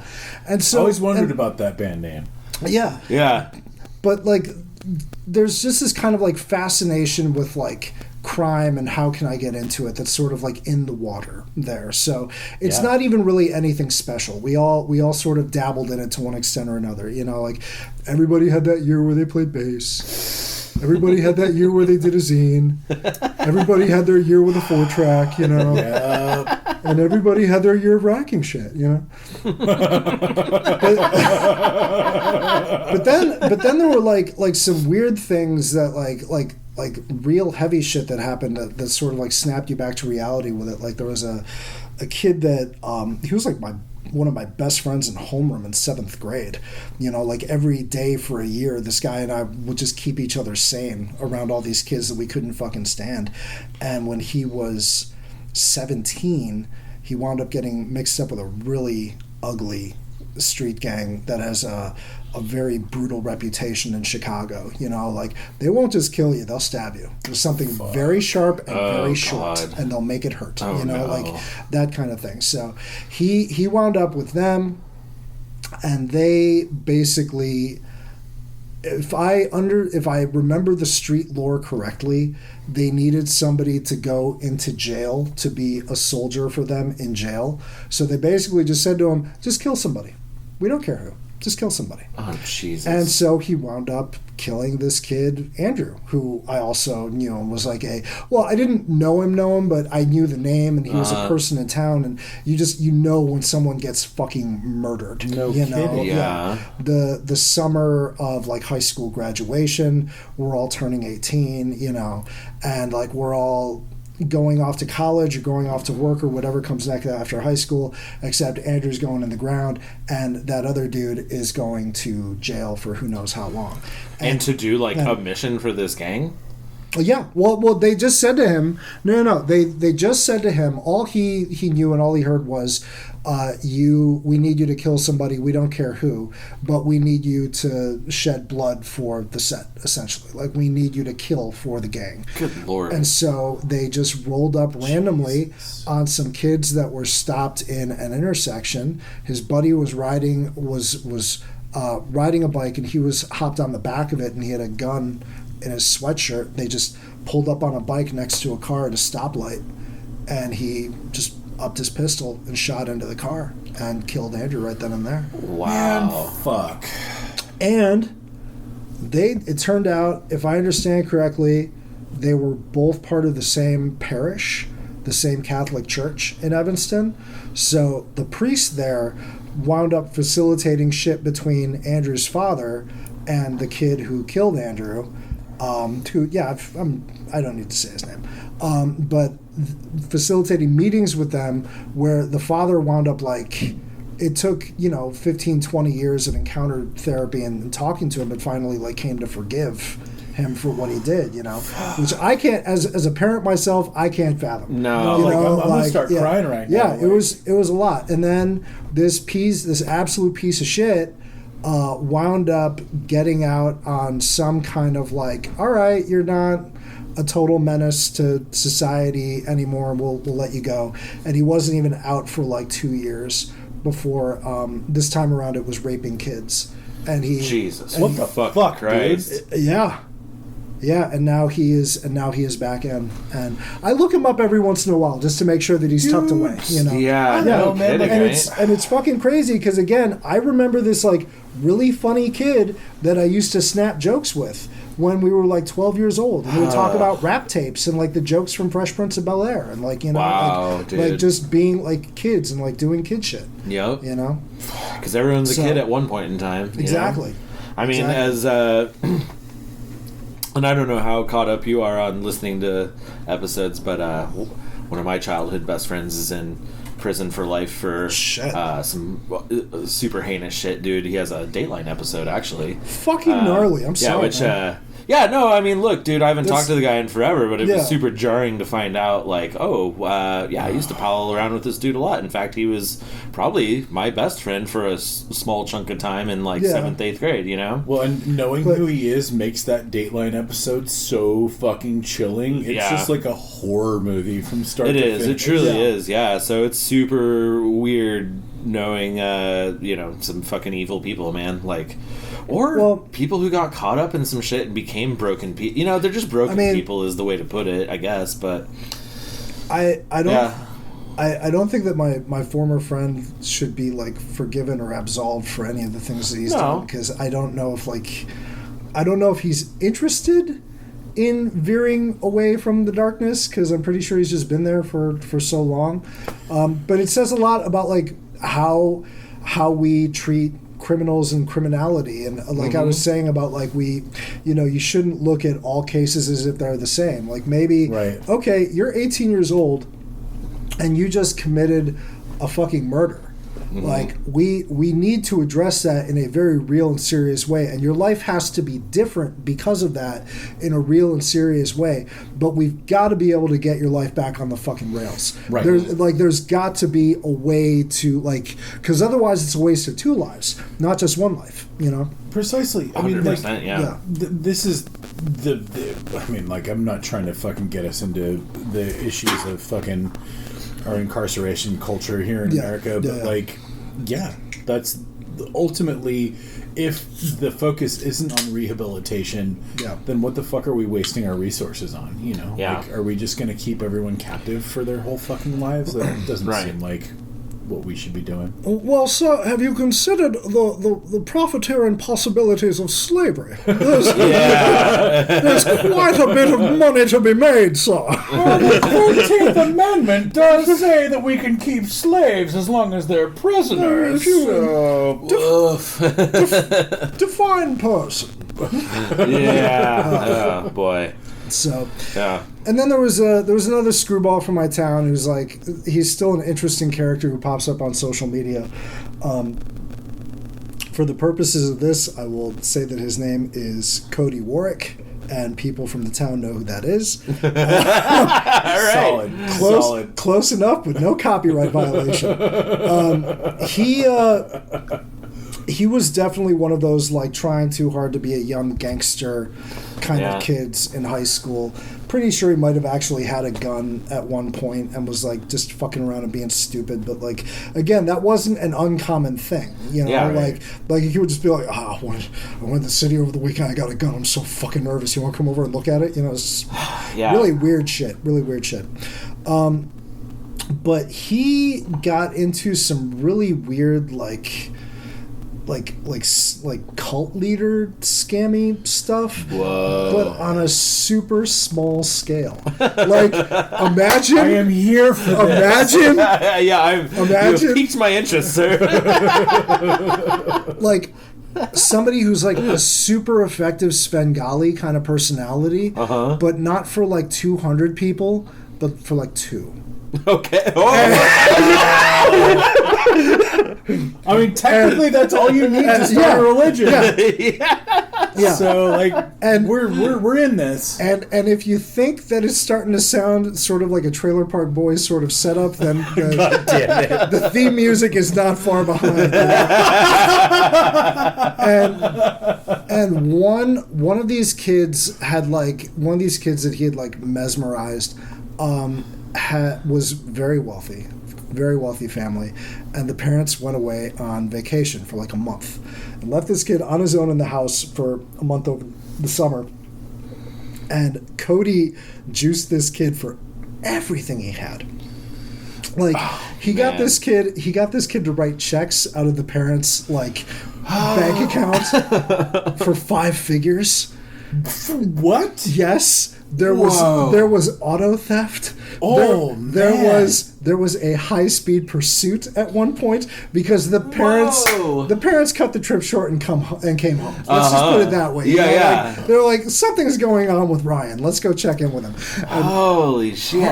And it wound up being Cody fleeing from police, jumping out of the vehicle, and running into a field. And if you want to believe the entire bullshit urban legend, which probably is bullshit, but I want to believe it because it's funny, like, he was absolutely barefoot in jeans with no shirt, with like long hair flopping behind him, just running into the fields to get away from the police. David Koresh. Exactly. Exactly. And And he wound up going to jail.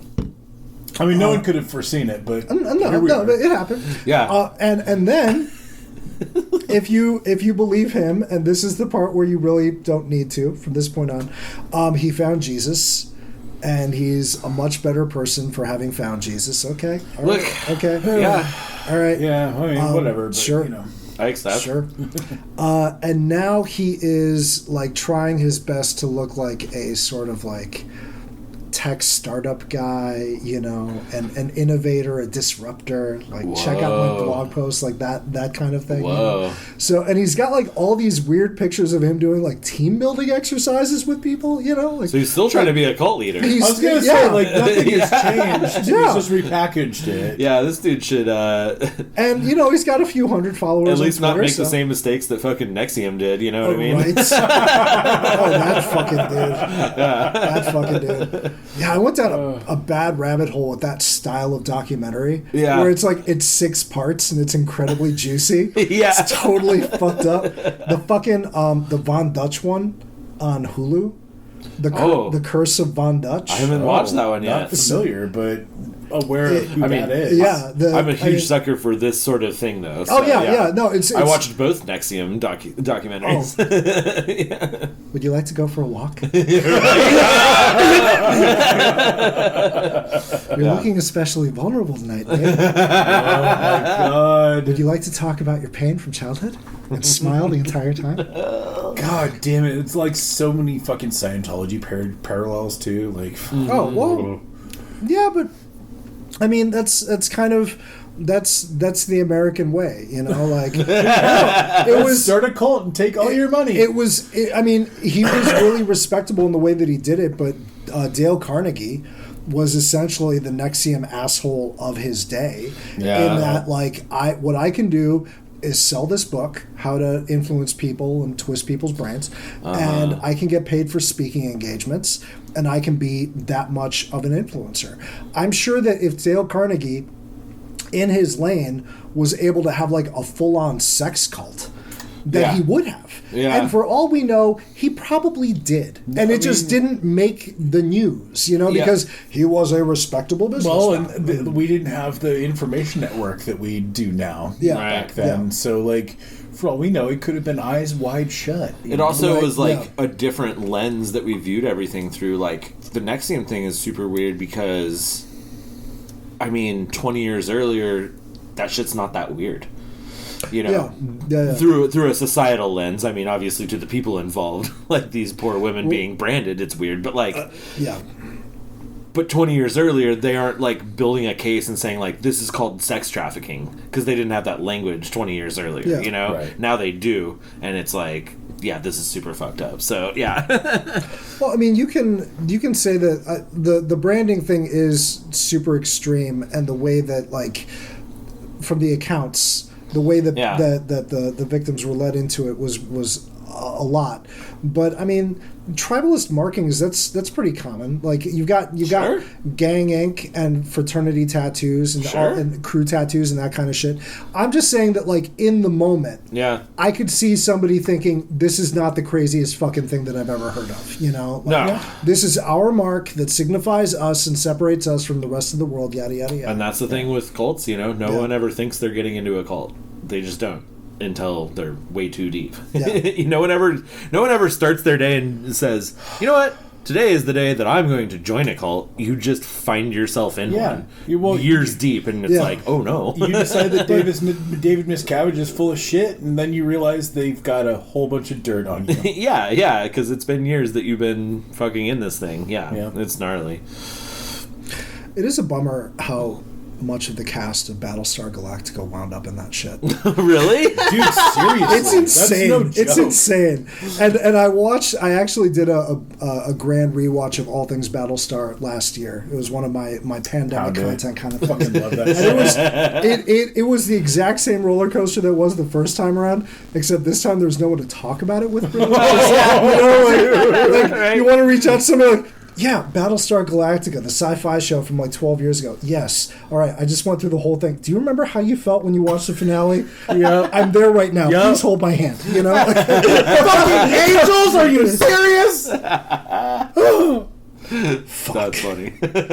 Fuck, Rosalind dies looking at flamingos. It's just so bad. But anyway, no, it was this weird thing where like pretty much half of the actresses that were listed in that the HBO NXIVM documentary were all like, well, they're all actresses from Vancouver, BC, essentially. So, and that's where one of the big centers was. And there's, I mean, you don't have to be involved in show business to have heard about the whole like thing of like, well, if you go and join this weird group, it's good for your career because you'll meet the right kinds of people and you'll get the right kinds of projects and blah blah blah. That's just acting. I mean, like that's it's the unfortunate thing about like having a career that's that involved in like social shit is that like you have to be a social person to fucking make those connections and yada yada yada. So like like you have to network. Yeah. But unfortunately, that just leads you right into some fucking cult shit, you know? It sure does. It sure fucking does, man. So susceptible to that stuff, like people just trying to fucking make it out there. Well, and especially in a fucking a job where it's like you need to fucking feel these emotions, you need to have this vibe. It's like, oh yeah, like you should talk to these people, like they can help you fucking have this vibe. It's like, nah, dude, like But the thing that makes something like NXIVM so fucking toxic. And what I mean about the American dream side of it, and I do think it's a direct descendant of Dale Carnegie, 100%, is that you're getting people to buy into this like very like success in capitalism view of happiness. You know, like you can have this amazing house, you can have this great car, you can have this amazing, incredible life. You just need to work the program and do the steps and climb the ladder like we all did, and someday you'll be up here on the pedestal, you know? You just need to eat shit for at least like 4 or 5 years. Yeah. Right. Yeah. Then you're going to reap all the benefits, man. Mm-hmm. Nah, dude. Man, which was just another like tool in the fucking toolbox of distracting people from the fact that like the reason the American dream isn't working out for you is because they fucked you. Because inflation is going through the roof and your wages aren't changing and that everyone has rigged the game against you. It's not because you're not doing things right or feeling your feelings right or fucking aren't doing a program correctly. It's because the game has been rigged against you for years, dude. And no amount of any self-help or fucking seminars or vision boards or secrets that you fucking uncover or attend will fix the fact that the whole thing is fucking rigged against you because economic, smart, evil people have rigged that. It's like, it's so fucked up, man. This is the cruelest part of the joke, right? Is that these scams succeed by convincing you that the game isn't rigged. You just need to fucking follow this 12-step program and you'll get around all that shit, man. Like, this is how you achieve the American dream. Look, goddammit, this is America. And you can make anything happen with hard work. So if it's not happening, maybe you need to work harder. Maybe you need to wake up earlier. Pound that pavement just a little bit harder. How bad do you want it?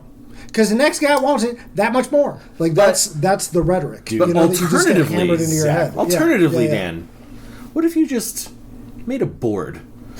Imagine a board full of visions. Imagine the things you want in your life. Just anything you want. A car. A Tesla, maybe? Oh, definitely a Tesla. Not just a car, a Tesla. I want a Tesla. A house that you can't afford. But look, you can. You will. Think about it. It'll look good next to my Tesla. Just imagine any vision. Just envision the things you want and put it on a board. Oh, and then there's a secret. There's a secret. And you can find out the secret. For $24.99 for the book, $14.99 for the DVD, and then we'll get you that American dream. Alternatively, instead of pulling up your bootstraps, why don't you just vision board it? Yeah. So anyway, lots of scams in this fucking country, right? But I can't point a finger. All scams. I can't point a finger at anybody that gets caught up in that because, like, when I was 19, 20 years old, I absolutely got caught up. And I'm not trying to point fingers either. Oh no. No, but like I was a Cutco kid. So I sold knives door to door, and that job was fucking crazy. Yeah. I own 2 Cutco knives, and they fucking rule. They're great. Yeah. I still have my demo set. I have never sharpened them once, and I don't fucking need to. They're great knives. You don't intend to. They're great goddamn knives. Yeah, they are great goddamn knives. Anyway, welcome to Cutco Cast. We're changing our format right here, right now. If anyone would like to buy some Cutco knives, just please email comingdownpod@gmail.com. You can tweet at Dan at...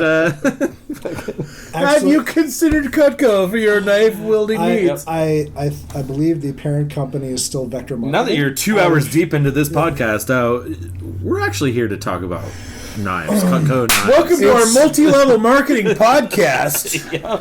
There's a basic tier. It's $5 a month. It gets you in the door. You get access to the materials. Believe me, you will want to jump up to the next tier. You will, because... Don't even fuck around at the beginning. People, the dream is waiting for you. Yeah.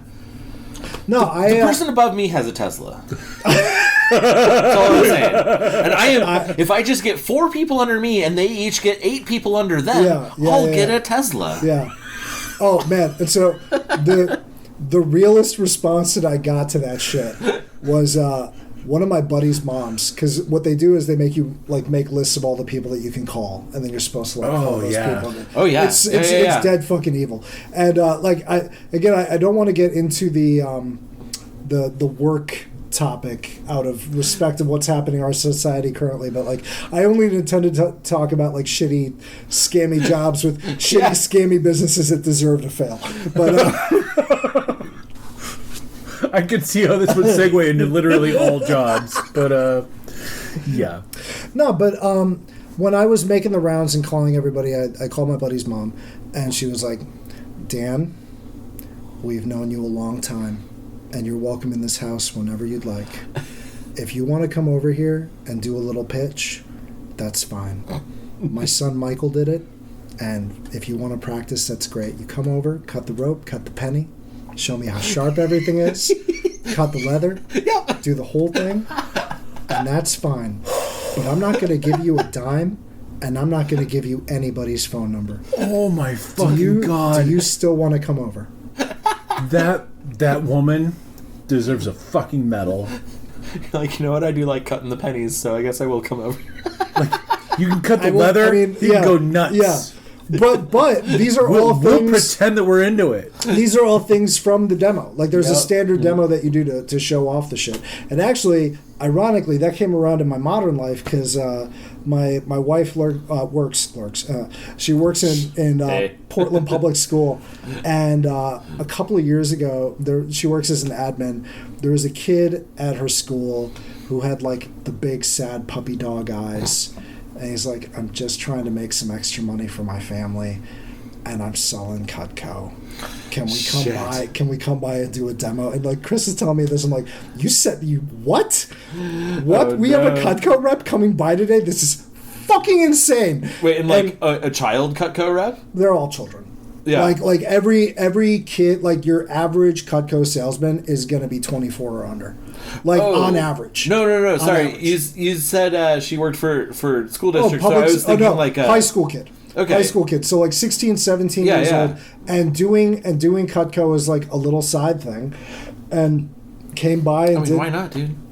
Came by and did the whole demo. Nice. And I got my own pair of bone shears out. I'm like, hold on. Damn it. Grab that other penny. Let's cut these together. Look, man. Let me show you how the old shears work, young blood. If you're under 21, man, I will appreciate the hustle. And what I was saying to him is, all right, we're going to buy these 3 pieces, no hard sell. We're not buying full sets. Don't upsell us on shit. And no, we're not going to buy anything from you again. But I really like your tenacity here. Yeah. And you need to apply this somewhere else. Yeah. Cutco is only going to take you so far. You're only going to make so much for yourself. You're going to run out the way that everybody does because eventually your pool of people just expires. There's only so many people on planet Earth. Yeah. And unfortunately with multi-level marketing, if you get past 3 levels, there's no more people. Yeah. Because if you get to 6 levels, that's literally the planet. Oh, right, huh? Yeah, Totally. That's how math works. There's a really great Showtime series with Kirsten Dunst called "On Being a God in Central Florida." Oh man, it's on my list. It's on my list. I saw the whole first season and man, it's solid. It's so weird. Oh yeah. And it's one of those crazy shows where you can binge it in 2 days easy and not remember 3 things about it a month later. It's like that kind of show. Nice. Yeah. Okay. Yeah. It filled a niche for me that I didn't know that I needed, but it was there. The other one that I did was what was it called? Equinox, which was God damn it. Yeah, I got sucked into that. Shit. No shit. I did not get involved in the class action lawsuit, but every single time that I've had a MLM come near me since then, I've mentioned my involvement in Equinox and the fact that there was a class action lawsuit there, and I'm not going to hear anything like that again. And I've never gotten a response other than, "Thank you for your time, have a good day." No hard sells after that. Oh, well, you probably don't want to hear about these raps then. No. Oh, no, it wasn't even that. It was like, have you ever thought about how you can take money and make money from the money that you have? So literal just Ponzi. If you invest your money wisely, that investment will come back to you. Yeah. This is how rich people are rich. This is exactly the Ponzi scheme, right? Yeah. Well, in essence, that is how all of these things work. You're always shown okay, here's this image of what your life could be, and then it comes down to this defining moment of here is your buy-in. Here's the investment that you have to make. And they'll give you some line about you have to spend money to make money. Yeah. Any MLM always makes you buy in first. Yeah. And there's never been a business that you didn't have to invest in, And that's why, there was that one weird summer where I was driving around with breath spray and toothpaste in my trunk, because I was an Equinox kid. So it's hey, you want some weird coconut smelling shampoo? Because I got shit tons of it. And it's only $18 a bottle. Oh my God! It's so reasonable. Jesus it was absurd. Christ. It was absurd. But I look back at myself as a kid, and I see somebody who was coming out of a working class background who all I wanted to do was to make enough money to have time to do the shit that I wanted to do, So in that sense, I feel like I've made it, and I feel like it's worked out for me as a shitty tech dude, Yeah. But I understand a kid who's never seen a real example of success in something, going after anything that looks like it could be a viable road to get there, Fucking A.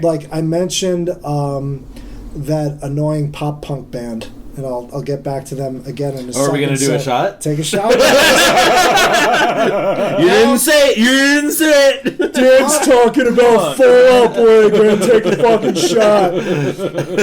But all seriousness, when those dudes walked into Island Def Jam Records, they were better equipped for those meetings than most other, I don't know, out of 10 bands, they'd be better equipped than the 9 bands that follow them, because they came from very successful professional backgrounds in the suburbs around Chicago. Yeah.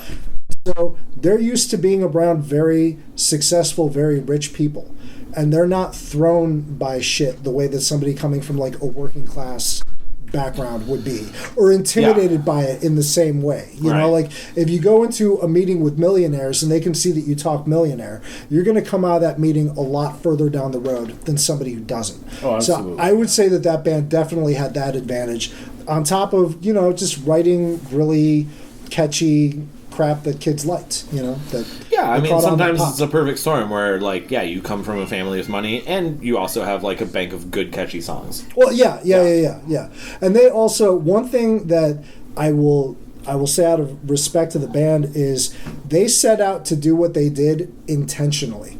Because all those dudes have been in the Chicago punk underground for years and years and years. They played in some super grimy, super evil bands, even up until within a year of forming Fall Out Boy. There was this other band called Shot. There was this other band called Arma Angelus that was, I mean, the weapons of angels. You know, like if you find their shit on YouTube, it's fucking crazy. It's fucking heavy. You know. Okay, that's cool. And so they definitely had like the musicianship credentials, and two of the guys were in like a Borders one day looking at like Maximum Rock and Roll or some other shit, and they're like, man, I want to get paid. I want to get paid too, you know. And they set out to be a breakthrough pop punk bubblegum thing. Like the thing that they did is exactly what they set out to do. So I mean, they seem so fucking built and constructed, and they did it well, and like power to them, you know. Yeah. When you can set out to do that, like I had a band that we set out, we really crafted it. We had a mission.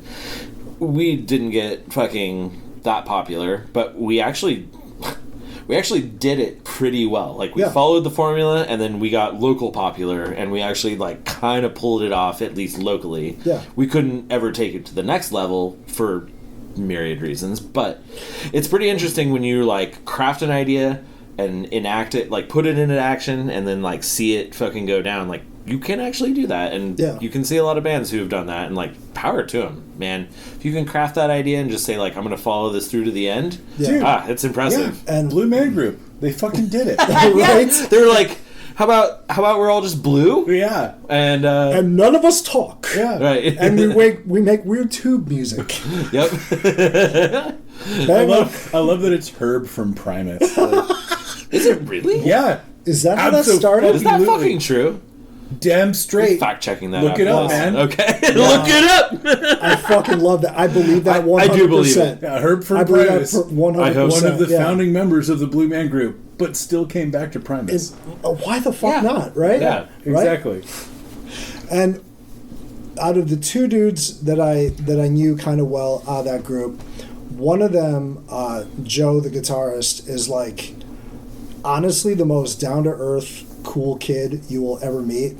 It was totally surreal, like hanging out with him in the house that he did a fucking MTV Cribs segment for. Hell yeah. Like, dude, that's cool. That weird townhouse in Chicago. That's amazing. I went there, and he had like 3 or 4 of his buddies from back in the day who were just these like sort of like scumbag punk kids. He's the only millionaire in the room, but he's like, fuck, guys, come hang out. Yeah. I've got this like sick place, and I'm never gonna make you like feel like an asshole about it. You know. Yeah, that's great. Come by and talk to me about your bands, and talk to me about what's going on. You know. That's awesome. Saw him at a mutual friend's wedding, and he was just so like in the moment and human about all of it. You know, like his focus was really on like, our buddy's getting married, isn't this great? Like, look, the whole family's here, this is such a beautiful thing, you know, yada yada yada. And wasn't on any level of like self-promotion at all. Oh, you know? yeah. So that's great. Cool. Hell yeah. And then there's the asshole who plays bass. Is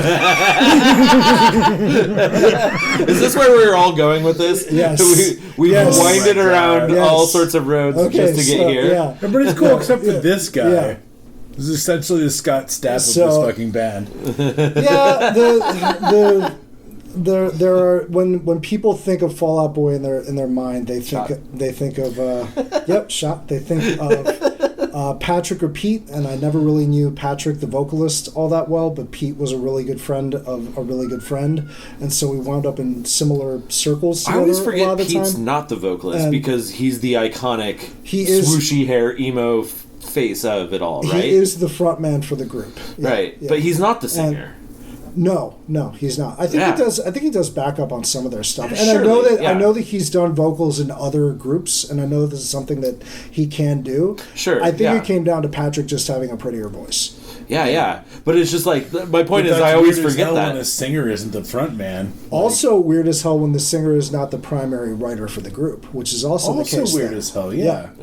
Because I think I think that they share songwriting, but Pete does way more than a non-vocalist should, you know.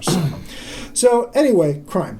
Yeah. Also, if you'd like to subscribe to our Fall Out Boy newsletter, I'll get into the inner workings of the dynamic of the band. Because I am not being paid to endorse this dude, so I'll just refer to him as Petey from here on out. There's this weird moment in time where like there are people in the scene who are about to like blow and are about to get really huge, but you don't really know who it's gonna be yet. You know, like really, really surreal shit. Like everybody's talking about this dude on the South Side named Kanye, who makes these insane fucking beats. And if you drive around on the South Side, there are dudes selling CDs in intersections. So there's just like this sense of like things bubbling and like things were about to pop. And it could be like any one of us. You know, it was like that kind of a feeling. So me and PD and actual Chicago legend Jody Minnick, an amazing human being who is unfortunately no longer with us. He was in a Pelican offshoot group called Tusk. They're fucking amazing, super heavy, super brutal. I think they've got 2 albums. Okay. And he was in a really seminal Chicago punk or straight edge group in the 90s called Everlast. And like, but not the Everlast that we all know. Not the rapper. Yeah. Not the rapper, but they were like I know the band actually. They were they were the straight edge kids who would slap the shit out of you if you were like smoking a cig at their shows, you know, like. Whoa, yeah. Jody was a very. No, and you mentioned Earth Crisis earlier, and that was when I was in high school. I knew a straight edge kid, and that was one of his favorite bands. Yeah. So yeah. Well, they're kind of like the names that get out there and get known, you know. And I think that Earth Crisis was out of California. Well, see, I wondered about that because he was really into the DC like hardcore straight edge scene, like Minor Threat and all those guys. But I didn't ever actually know where Earth Crisis was from. So. Are you gonna go to the Rollins spoken word show? he's gonna tell that story about working at the ice cream shop again. Fucking great. I've got 4 albums where he tells that story. Oh my god. So me and Jody. By the way, yes, I am going to that show. Oh, nice. Nice. So me and Jody and PD are driving around in my busted ass 1990 Chevy Caprice, which is an absolute cop magnet. Like, just it's the vehicle that you get pulled over in. And if we were going to go down the road of cop shenanigans, the first thing I would have said is, guys, I got pulled over a lot. Okay, yeah. A whole lot. Nice. Future episodes, Dan gets pulled over a exactly. Lot. To the point where like the idea of contemplating doing anything illegal at all with this kind of vehicle is like just it's absolutely ludicrous. Now, if I knew more about the Chicago scene that I'm like kind of like a satellite affiliated with and like knew more of the people and more of the stories, I'm sure that this story was a much bigger deal. Basically, there was a band that one of the guys had beef with, and there was a practice space downtown that had shitty security. It was in a not great part of downtown, some busted old industrial district, not great security. So let's just go down there with these bolt cutters. Oh, god damn it. And let's rob this band. Whoa, oh no. Yeah. So, whose idea was this? I can't remember if it was Jody's or PD's, but it was not mine. Sure. It was not mine. You were just driving the jalopy. I was driving the jalopy, and like no, at this point, like we're all kind of like doing our things creatively, and like we're all hanging out, and there was this place called the Waveland Bowling Alley on Western Avenue in Chicago where we would go and play air hockey like all fucking night, like 4 a.m. playing air hockey. Whoa. And like and they had this whole like mythology around like, we're gonna make this movie, it's gonna be like a skating movie but about air hockey, and it's gonna be called Air Dogs, and Dan, you're gonna play the weird Russian player, you know, and you gotta do Air Bud comes out and you're like, no. Was Air Bud an air hockey movie? No, it was a basketball playing dog. Oh, okay. No, they missed the beat on that. Yeah, they could have had a fucking air hockey dog, exactly. But they wanted to. I mean, they wanted to make an air hockey movie. Just wrap your head around that. That's pretty good. Oh yeah. So it was essentially like, okay, we could go to the Waveland and do that, or we could go to Pick Me Up Cafe, which is, I think it's still there actually, this awesome 24-hour spot, great food and very cute waitresses, whatever your flavor is. So maybe we could go there and chat up a server and see what's happening. Yeah, I should degender that, because that was really like a feast for everybody. You know, sure. It was very cool in that way. And may I say, like, if Stallone could make an arm wrestling movie, like, sure, we could make a fucking air hockey. Air dogs! Yeah. Air dogs! And, wait, and also you guys are, how old? 16, 17 in this picture? At this point, we are 2021. Okay, 2021. So you're out of high school. We're 2020. Oh, we're well out of high school. We're in the college years. And we're at that stage of life where it's like, if you're going to blow up and become a rock star, it's going to be happening like right about now. Oh, like, sure, this sure. is the point where it's going to happen. Yeah, so there's a lot of fucking fervor. Yeah. A lot of fervor in this jalopy. And, well, there was. Also, there was. That's my Fall Out Boy cover band, Fervor in the Jalopy. Nice. It sounds like a B-sides compilation that they would have put together like 10 years ago. Oh, didn't I mention we only cover B-sides? Oh, nice. As it should be. As it fucking should be. So we get this like weird fucking plan, and an important detail about this car. The windshield wipers did not quite work properly, and one of them would come loose. And I know that nothing is supposed to scratch glass, but something like diamond. But evidently there was a little bit of diamond on the frame of the windshield wiper, because the wiper moved out of the way. It was just the arm scratching the glass. Okay. So let's.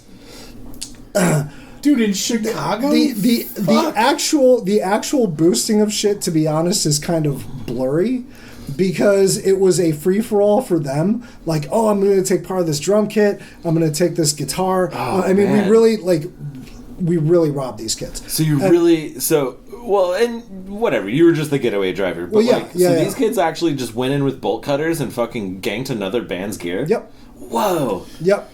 And that is gnarly, dude. Just unseat another band that way. I mean, it was a very vicious scene. You know, it was a very vicious scene. Yeah. And I'm sure that there were people looking for us after that. And so the stories about Chicago are true, is what I'm hearing. Great cutthroat. Yeah. Great place to be from. Yeah. Great place to have in the rearview mirror. Yeah. But I just remember sitting in my car with they've got like all these like weird pieces of band shit, and I'm like Mr. Sampler, Mr. like beat maker. So I'm like, I've got a little effect pedal. Like, okay, I went and I did this conspiracy, and we did this fucking burglary, and now like right. I'm part of this whole thing, and I'm getting like one fucking D'Addario pedal out of this, like a sampling delay pedal. That's bullshit. An $89 value, exactly. Exactly. Like, that's all they kicked you getting fucking Pro Tools. Yeah, give me a fucking break here. Right? And I'm just sitting there in my car watching the windshield wiper arm just slice into the fucking windshield. Keep in mind, this is not doing anything about the rain, so it's still just raining. It's just slicing the windshield. Yeah, but the other half was fine. The other wiper worked fine, so I could see out the passenger. You could see out like yeah. You could see caddy corner from where you're sitting. Exactly. So I'm just sitting there watching this thing slash my windshield and just thinking, this is my fucking life. And if we get pulled over by a cop right now, which flip a coin, it could happen. If we get pulled over by a cop right now, I do not have any story for this apart from like, we just came from band practice or something like that. But I'm just going to be nervous as fuck because we just committed fucking burglary, Yeah. Right. And one dude over here is so astronomically rich that his family can get him out of whatever trouble he lands himself in. Yeah. And the other guy is like Jody was like the exact opposite of like, I am so gutter punk. You can't do shit to me. Right. You honestly can't do shit to me. Like, you'll put me in a holding cell for a night, and then you'll let me walk because of how I'm stinking up the joint. Like you throw the book at me, and I'll just eat it and call it a meal. Exactly. Exactly. And you're the dude in the middle who can't do shit about anything. Like, right. Yeah, you're the guy who kind of has everything to lose because like they actually could fuck you up, and you're getting nothing out of the whole deal. No, exactly. Exactly. Sick. Yeah, holy shit, man. Yeah, teenage larceny. It's garbage. Wait, so but you pulled it off? Or we absolutely they pulled it off? We pulled it off. I stole shit too. I was involved in it. I knew what we were doing before we went in. I can't just say I was in the. I can't just say I was the getaway driver. I'm trying to cut you some slack. I understand, and I thank you for that, my friend. But that is such a dishonest recounting of what happened. I was absolutely in on it because part of me was just like, haha, crime. You know, I got my useless Dario and boss pedals. Well, fucking right, man. Yeah. Like when you're in high school, like sometimes it's just like, fuck it, I just want to get in on some shit. Like, I mean, it's so true. Yeah, like sometimes you gotta fucking and then, hacksaw a car apart. I don't know. to dial it back to the most innocent crime I have ever been a part of. Okay. And the most innocent bit of organized crime. One last cherry on top of this. All right, close this out. We were 16 years old, and one of the main places in downtown Evanston at the time was a McDonald's that was sort of like in a default town square that was right across the street from the library, and a lot of foot traffic there. It was just one of the places the kids would naturally congregate at. And I don't know why they thought it was a good idea to have a Mighty Morphin Power Rangers banner across the front of this fucker in a town where, again, kids steal shit for fun. Like, it was just a thing that we did. So on the first night, I believe it was Christmas Eve, and it was me and a bunch of my friends of Jewish descent, so we all had plenty of time on our hands that evening. Oh, right, yeah. Lapsed Catholic and former Jew that I am. So one of my buddies... Hold on, former Jew? Yeah. Oh, no, that's another story. My theological history, my religious history is so fucking crazy, dude. Is your mom Jewish? I was born Baha'i. Yeah. This came up. This came up in the previous episode. Oh, that's right. Seals and Cross Records from Variety on 52nd. Yeah. Yep. So, anyway, a bunch of non-Christians were driving around looking for a good time, and my buddy Abraham had a shitty little camcorder, and he was getting the whole thing, and he saw the cop walking up before any of us did, so he just hopped into the bushes with his camcorder. Yes. I'm just gonna hop in there, and so the cop walks up as we are. So right next to the McDonald's, there's a service alley, and down that service alley, there's like millions of milk crates because there's like a dozen businesses on either side. So the cop walks up as we're building a staircase out of milk crates, and keep in mind, we are dead sober. Just bored. We are not drunk. We are not stoned. We are just bored and looking for something to do. So a staircase leading up to the banner, and the cop walks up to us like, "Hey kids, what you up to?" Not a whole lot. Nothing. What's going on with the milk crates? We found them like this. Why aren't you home? It's Christmas. We're Jewish, sir. Go home anyway. How about you just go home? Exactly. I pretend that I didn't see you building a milk crate staircase. Exactly. And we got out of there too. It's very funny, like Abraham jumping out of the fucking bush like a little imp to like run after us, like evening officer, you know. Don't mind me. I'm just the mascot that got away. So what I'm hearing is you have this whole incident on film. Or someone did at one point. So Abraham had this camcorder that was like, it was kind of like Constance in Archive 81. It was always kind of around. Wow. Oh, I sure. have no idea where those tapes are. At one point, he said something vaguely about like there's a box of them at my parents' place. So what happened to the box? I'm not sure. I think we lost it. Man. Son of a bitch. Yeah.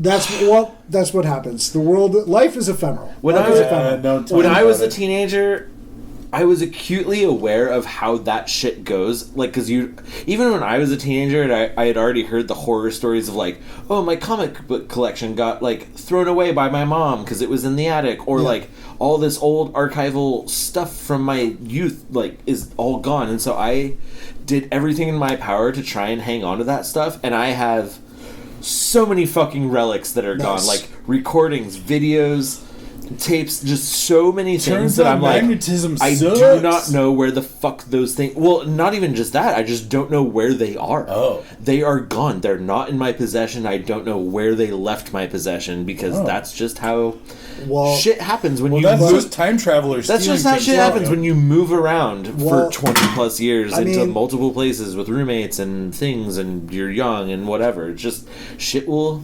leave, dude. But then things come back around in really weird ways. I mean, think back to our previous conversation at episode 45. Me bootlegging Doctor Who when I was in 7th grade led directly to me having a child in Portland like 25 years later. Those things are straight line. Directly fucking connected. That is a straight line. There's nothing in between. Yep. There's shockingly little in between.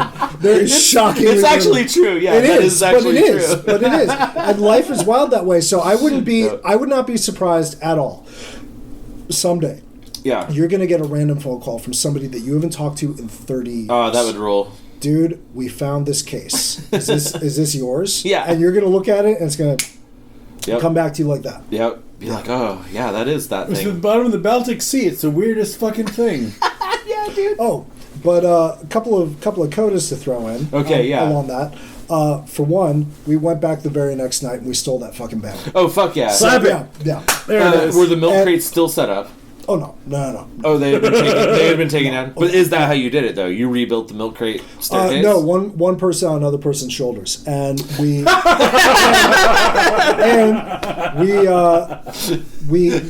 like, oh, no, we retooled this. Turns out 2 kids in a trench coat would have fucking solved the problem.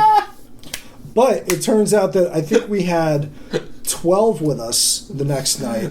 And we put lookouts out, a block out in each direction. Oh shit! So and like, you're like, we're getting this thing done. And I was like, and I was like, I am not touching that fucking banner. I am a lookout over there. And if I see a fucking cop, this is what like young idiotic Beastie Boys fans we were, like let out a disco call.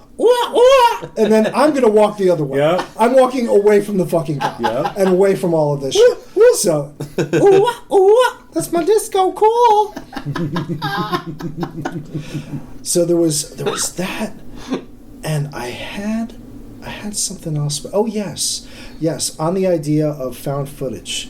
And here's a teaser for the next episode. Oh, I love it. I love it. I love a cliffhanger, man. We're fucking kings of this shit, dude. Where we get into studio stories. Have you guys seen the Eve Meyer documentary on Netflix? Negative. Okay. Afraid not. It's worth saying. She was a very interesting character who lived in Chicago from, I want to say, the 60s through the 90s. Okay. And she took pictures, she recorded audio, she captured the world around her continuously. And she never promoted herself as an artist. She just collected this insane archive and kept it to herself. And then it was discovered after her death when there was like a storage locker sale kind of thing. Like here's this like suitcase that has all of this person's entire physical media archive from like incredible. 30 years. Oh my God. Yeah.